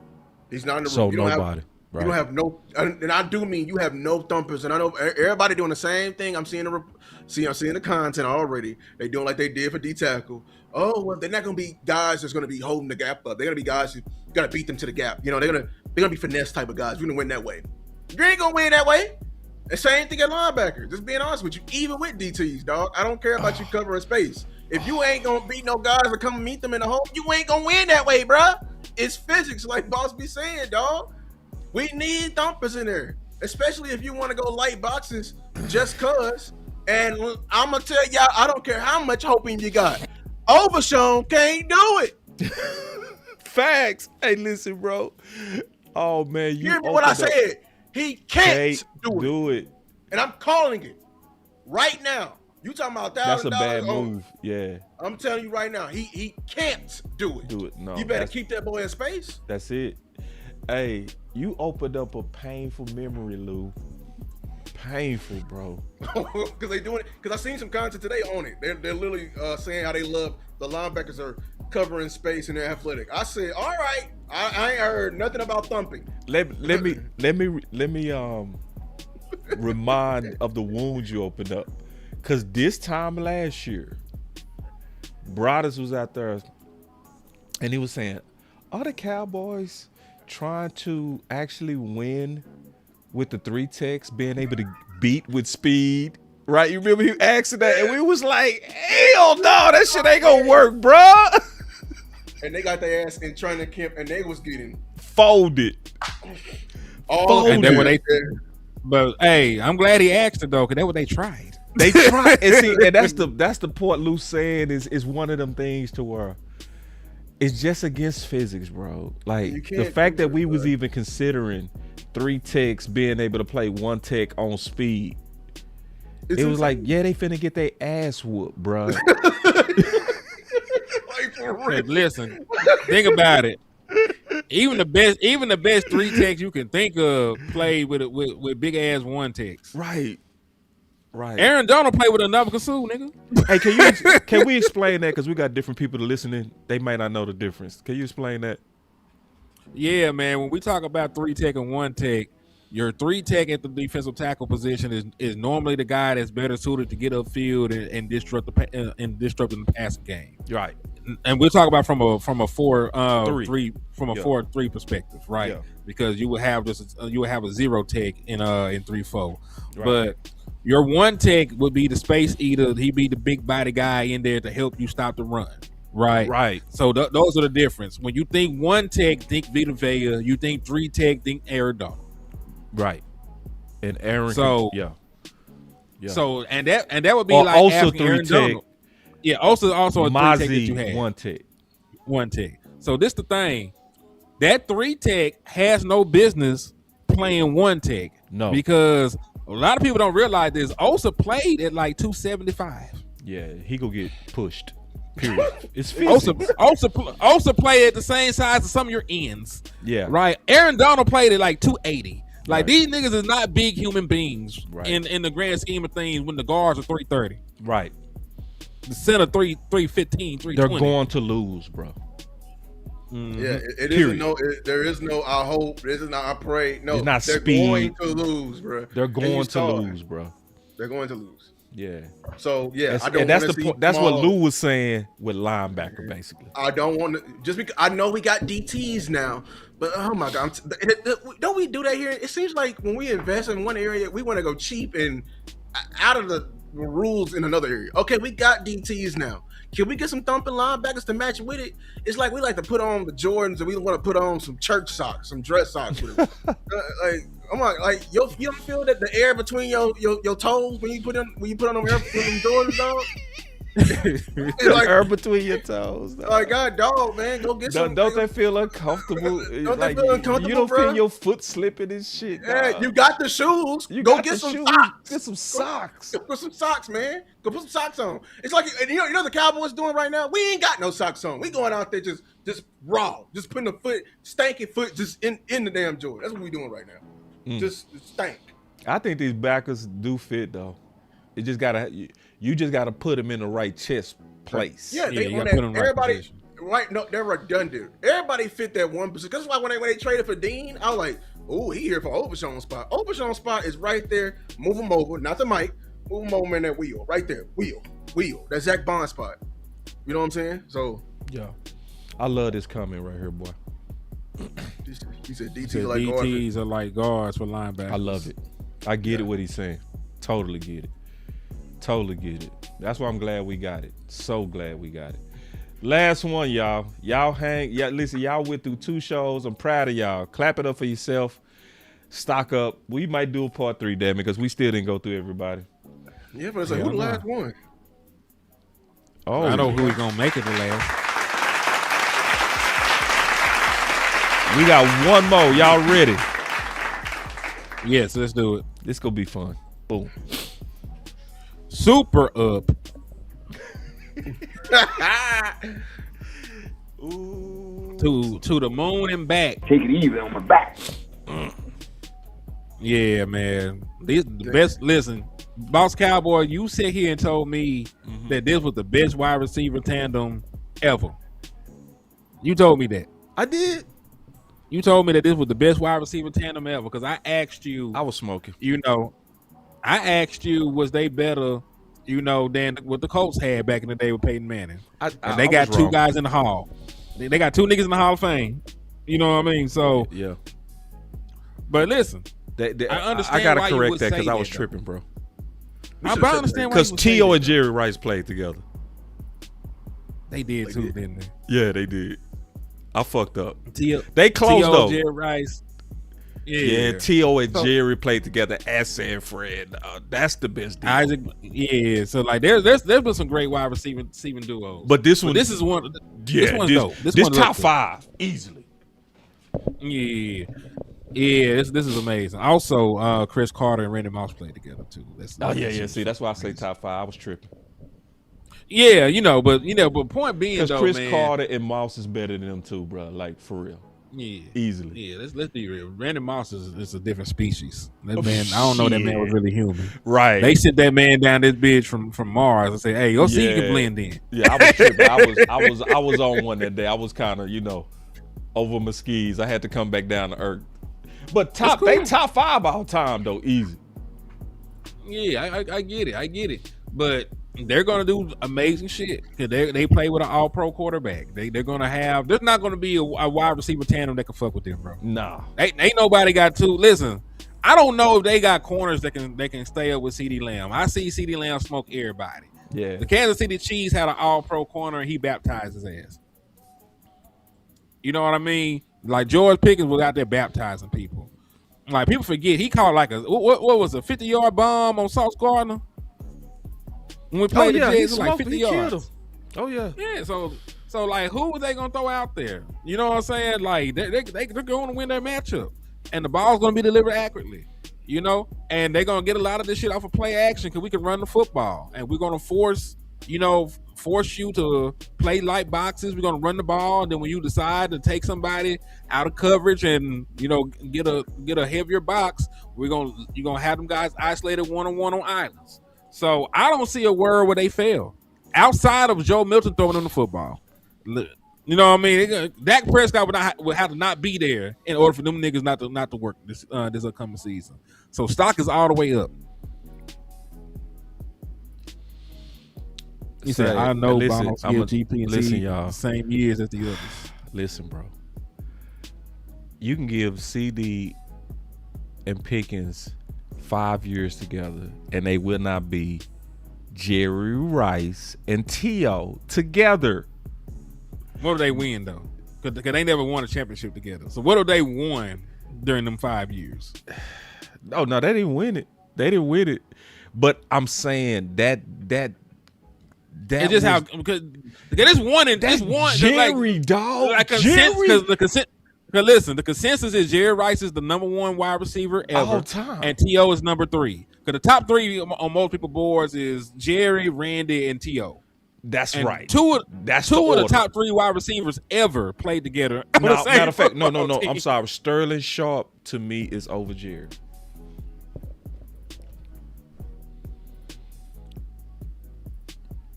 I don't know if I agree, but Sterling Sharp was cold. That's what I'm saying.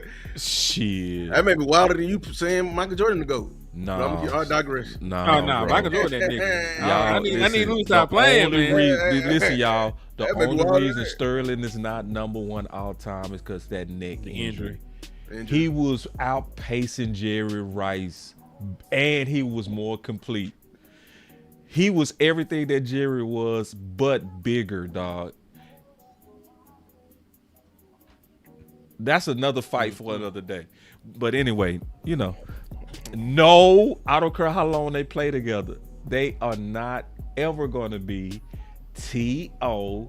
and Jerry, nor will they ever be Chris Carter and Moss. That's the best ever. Yeah, it's hard.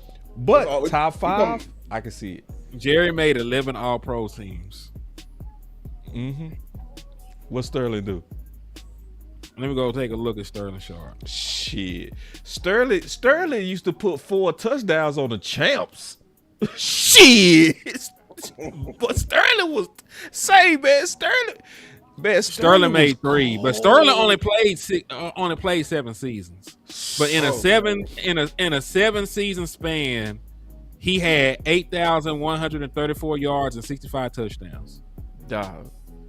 Sterling made 5 Pro Bowls, made 3 All-Pro selections, and was the NFL reception leader 3 different times. Yeah, 3 times. He also over Jerry. Why Jerry was playing? He also was the receiving touchdown leaders in 92 and 94, and the receiving yard leader in 92. 92 just looked like he lost his fucking mind. In 1992, he had 1,461 yards and 13 touchdowns.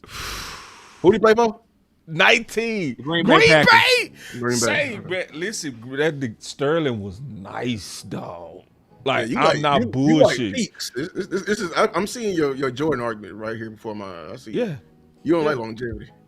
But see, no. It's sad because he went out on top because his final year in the league, he was a 1,119 yard guy, when we know there wasn't the passing era. Yeah, and so see, Lou, you fucking with I think that's a myth though. I ain't gonna lie, they was passing the ball on them. Cause I just look up Joe Montana stats. Joe Montana, bro, this fool he had a 36 touchdowns, passing touchdowns. No, they were passing the ball. It just wasn't us. I'm just telling you that right now. They were anomalies like Joe and Warren Moon were airing that bitch out. Marino was airing that bitch out. Like they had it was some people. Yeah, it was some people throwing that bitch, bro. It was throwing that bitch. I'm Young man was chunking. Yeah, they sure was. They was. Hey, spread area. I'll tell you right now. The Rams, they was throwing that thing. Yeah, they was throwing the ball. They was throwing that thing. With Sterling Sharp brother, Shannon Sharp, they were throwing the ball. Yes, they was. They was throwing the ball. Yes, they was throwing that ball.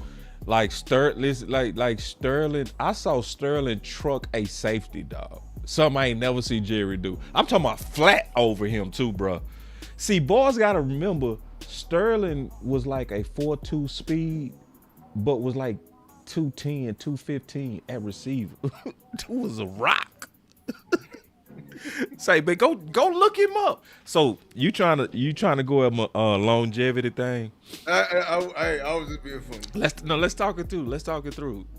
Cause I was thinking it's today. This gonna get messy, but I'm being real. Oh Lord.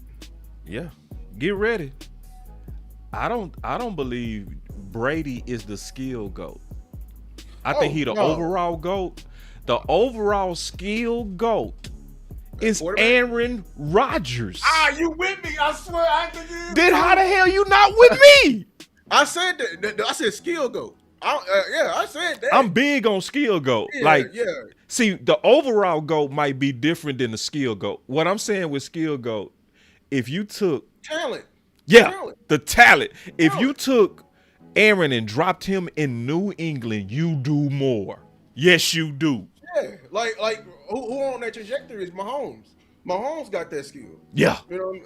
Yes. Yeah. No, Brady was a hell of a leader. But I think Brady was the best game manager of all time. True. So, yeah, true. He was the best game manager of all time. The best game manager of all time. He can manage a damn team, but he ain't never played without a bad defense. Boy. Never. He ain't never played without a bad defense. Facts. Ever. Yes. Ever. Even when he went to Tampa Bay. Ever. Yeah. Ever. Yeah, man. I know we went crazy on that, but ever. But now, let me get my take, because I ain't getting my take on these two weapons. Oh, no, common sense. Stafford? Hell no. Stafford ain't catching up to nothing. Hell no. Matthew Stafford was a good talent, but we said all time though. Yeah, no. Like he ain't had the running ability. He one of the best passers I ever seen. But when you talk about the complete package, people forget how fast Aaron Rodgers was in his prime and how he could move and extend plays and all those explosive runs. And put it on a dime going that way. Ooh, like, I'm talking man, about, nobody fuck with Aaron Rodgers, bro. He broke all the quarterback rules. And listen, I hated Aaron Rodgers. I hated him, bro. Every time. But he was the Rodgers. dopest quarterback to ever watch. Period. Well, it will always be some dope shit. Man, Aaron always see. We think because he gave us broken hearts, we think it was just us. You just needed to go watch him week to week. He was a player. He was getting at his old age. He was still getting MVPs. Dog, bro. He said Rodgers was Stafford catching up. Now, Stafford. We talking about skills. Stafford was always buried in Detroit. He was always in a horrible situation. Detroit was just a bad situation, just like Dak. Ooh, I said it. Excuse me. Yeah, I said it. But they had talent though. They just ain't had a full. They had Megatron.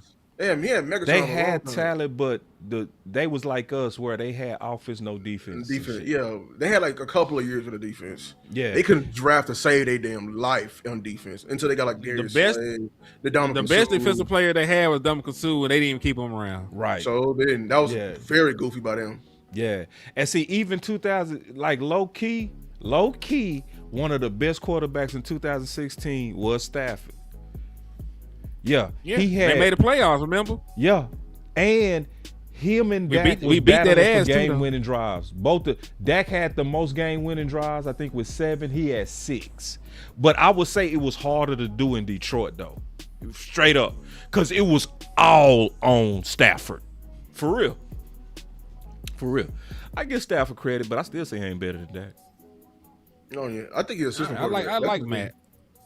I think he's a system. I don't necessarily think he's a system quarterback because he can make plays out of structure. But I definitely think that a lot of what he's done recently has been magnified by playing in that system. But he got one of the best play designers and play callers in the NFL with him right now. I think it's a perfect marriage because he got a strong arm, he can still deliver the ball anywhere on the field. You know, he got enough creativity where he can do the no look passes and shit, and he can still throw on the move and all the other nice shit. You can change the pocket and move the pocket with the boys still. But I watched that was on play Kyle. OSU against Aaron They were Rodgers. all at Kyle at the same time. Mhm. Oh, Wait a minute. Aaron Rodgers played with Marshawn Lynch and Deshaun Jackson? I remember that. Yeah. I don't remember Deshaun Jackson. Yeah, Deshaun Jackson. Yep. Yeah, I thought Deshaun was before. realized that shit. I thought Deshaun was before Marshawn Lynch. No. No, he said he watched. He watched. Oh, he watched. Okay. Because he out there in the Bay. Okay. Yeah, and that's the thing, the degree of difficulty. So the case that you with me, Lou, on the case of Aaron Rodgers. That's the case I'm making with Sterling. Yeah, there's a if you talking about like skill, like when you do winning, everybody but longevity is Rice. Overall, it's Rice, easily, not even close. I think Rice Deshaun came after. Deshaun committed to play at Cal because Aaron Rodgers was there, and then Aaron Rodgers dipped out and went to the NFL draft on him early. Oh, okay. Okay. Man, that was early. I thought Deshaun was older than him. Yeah, so a perfect example. Overall running back, Emmett. Better running back, Barry. I can see that. He's talented. Yeah. Emmett the GOAT. Yeah, Emmett the GOAT. He got the stats to say that. But the most skills was Barry. The most talented, because he was doing that shit with that offensive line, and I think that's fair to say. Yep. Mm-hmm. No, yeah, that was one of the few players I saw made our defense look goofy. I'll tell you that right now. And see, you know what? I like this right here, bro, because this is sneaky. AB is low key, should be in the GOAT category, bro. If he didn't fuck it up, yes. Because I looked it up, bro. It shocked me, bro. He had the best winning target to catch percentage over everybody for years. Mm-hmm. When I looked at it, I said, shit. Like AB at one time was catching 70% of his targets, bro.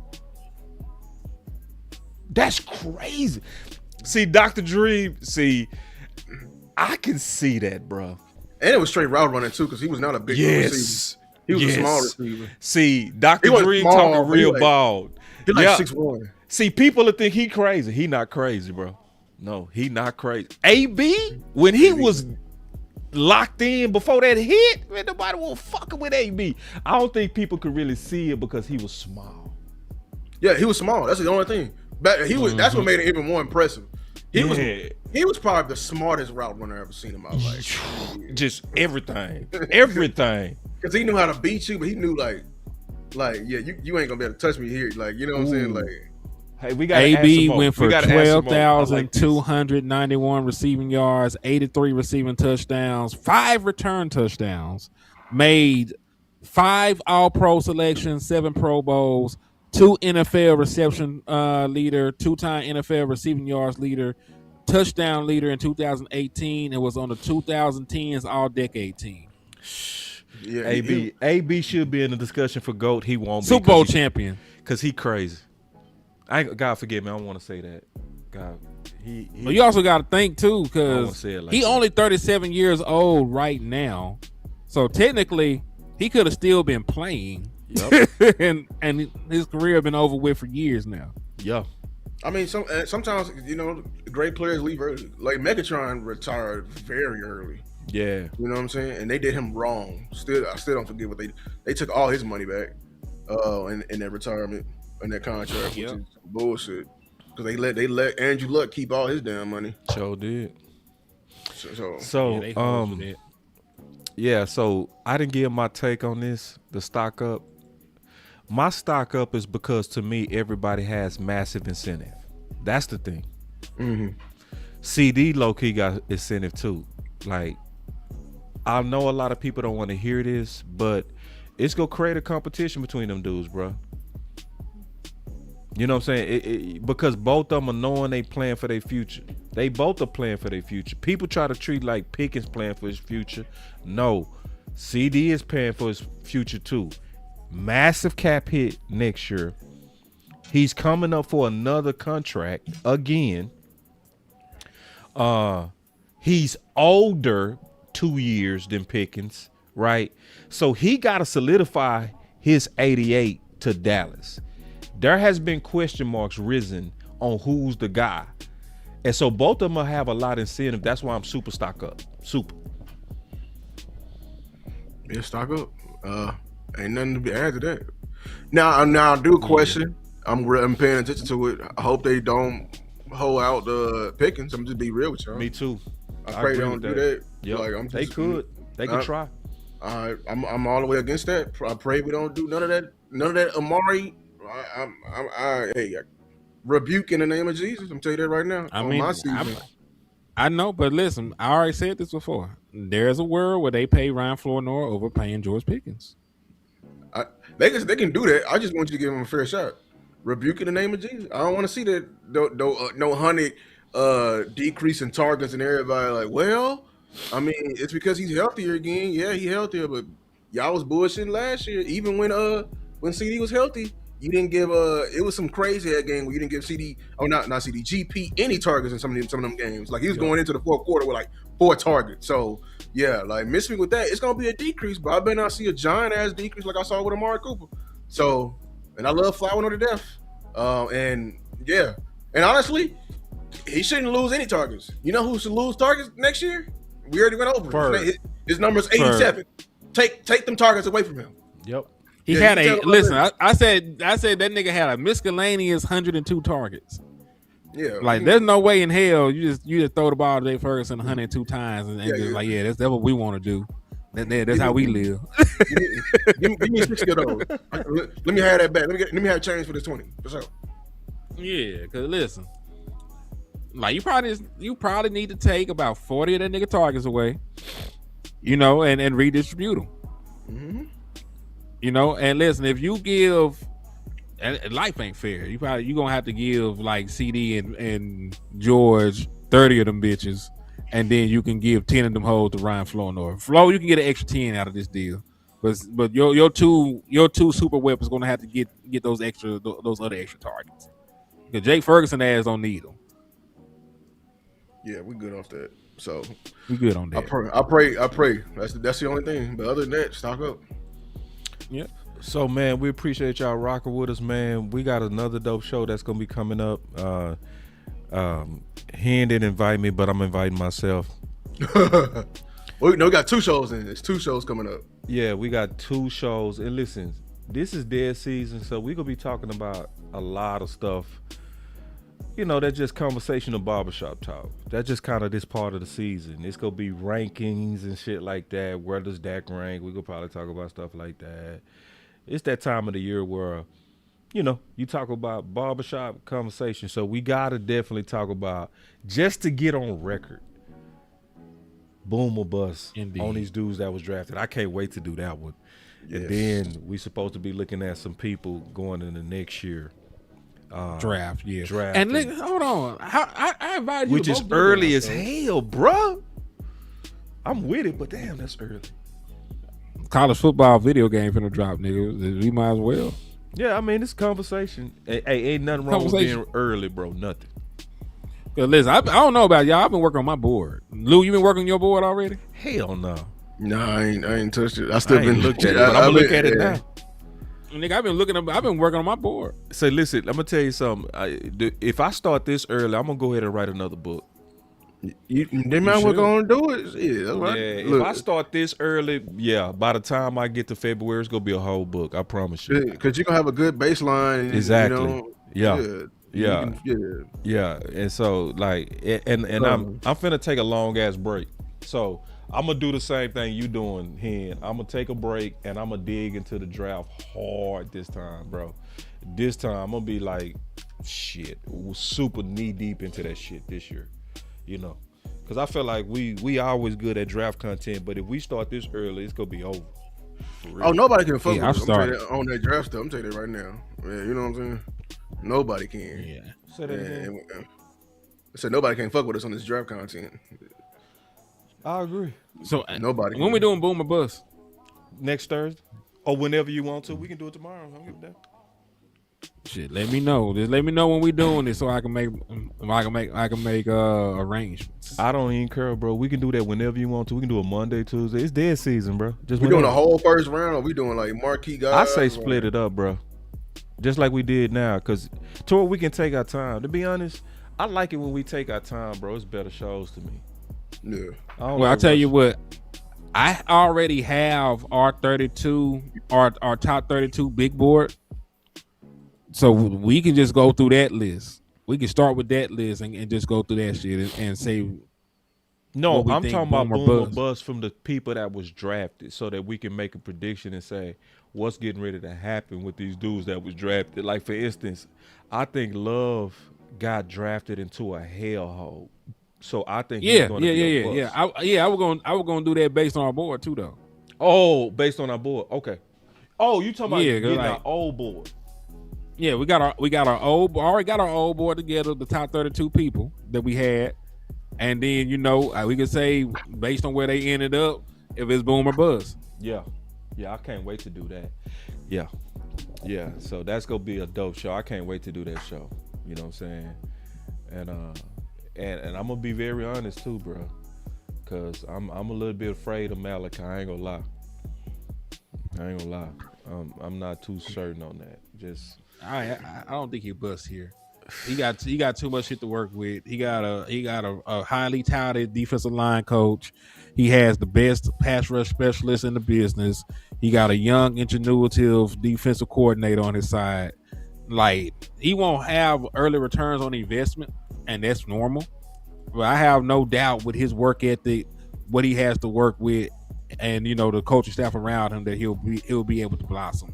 He may not ever be an all pro, all world pass rusher, but he'll be a good starter. Yeah, like, it just won't be this year. But yeah, I think that's fair. You might have talked me out of it. For real talk. Hey, man, because listen, where you end up matters a lot. There have been people drafted with less talent than Malachi Lawrence that have went on to be amazing pass rushers. True. Yeah, you're making a good case, because he is getting planted into amazing ground, bro. This is the best ground, hands down. With all the coaching around him, a disguise package on the back end that's gonna buy him time. It's a lot that's going his way to have ideal development. What I hope though don't happen, bro, we kind of get in the next show, but what I hope don't happen, I hope people don't start labeling him too early, because it was too many expectations put on him early. Because I'm looking in the streets, I'm seeing people saying, I think he can do 6 to 8 year one. I'm like, what? Yeah, I already saw people comparing him. If he gets 6 to 8, then he's going to end up being an all pro by year 2 or 3. Yeah. If he do that as a rookie, if he gets 6 to 8 as a rookie, he's going to be an all pro by year 2 or year 3. Yeah. And I'm gonna have to tell Jerry, I'm sorry for ever doubting you, and I don't want to do no shit like that. No, that's real though. No, that's real. If he do 6 to 8 year one, bro, that's amazing. That's amazing. Hen, I'm gonna show you something real quick before we get out of here. See if you like this. Talk to me. I'm gonna just put you down with something between us, okay? I'm gonna show you something I just did. Then we go get up out of here. Look at this.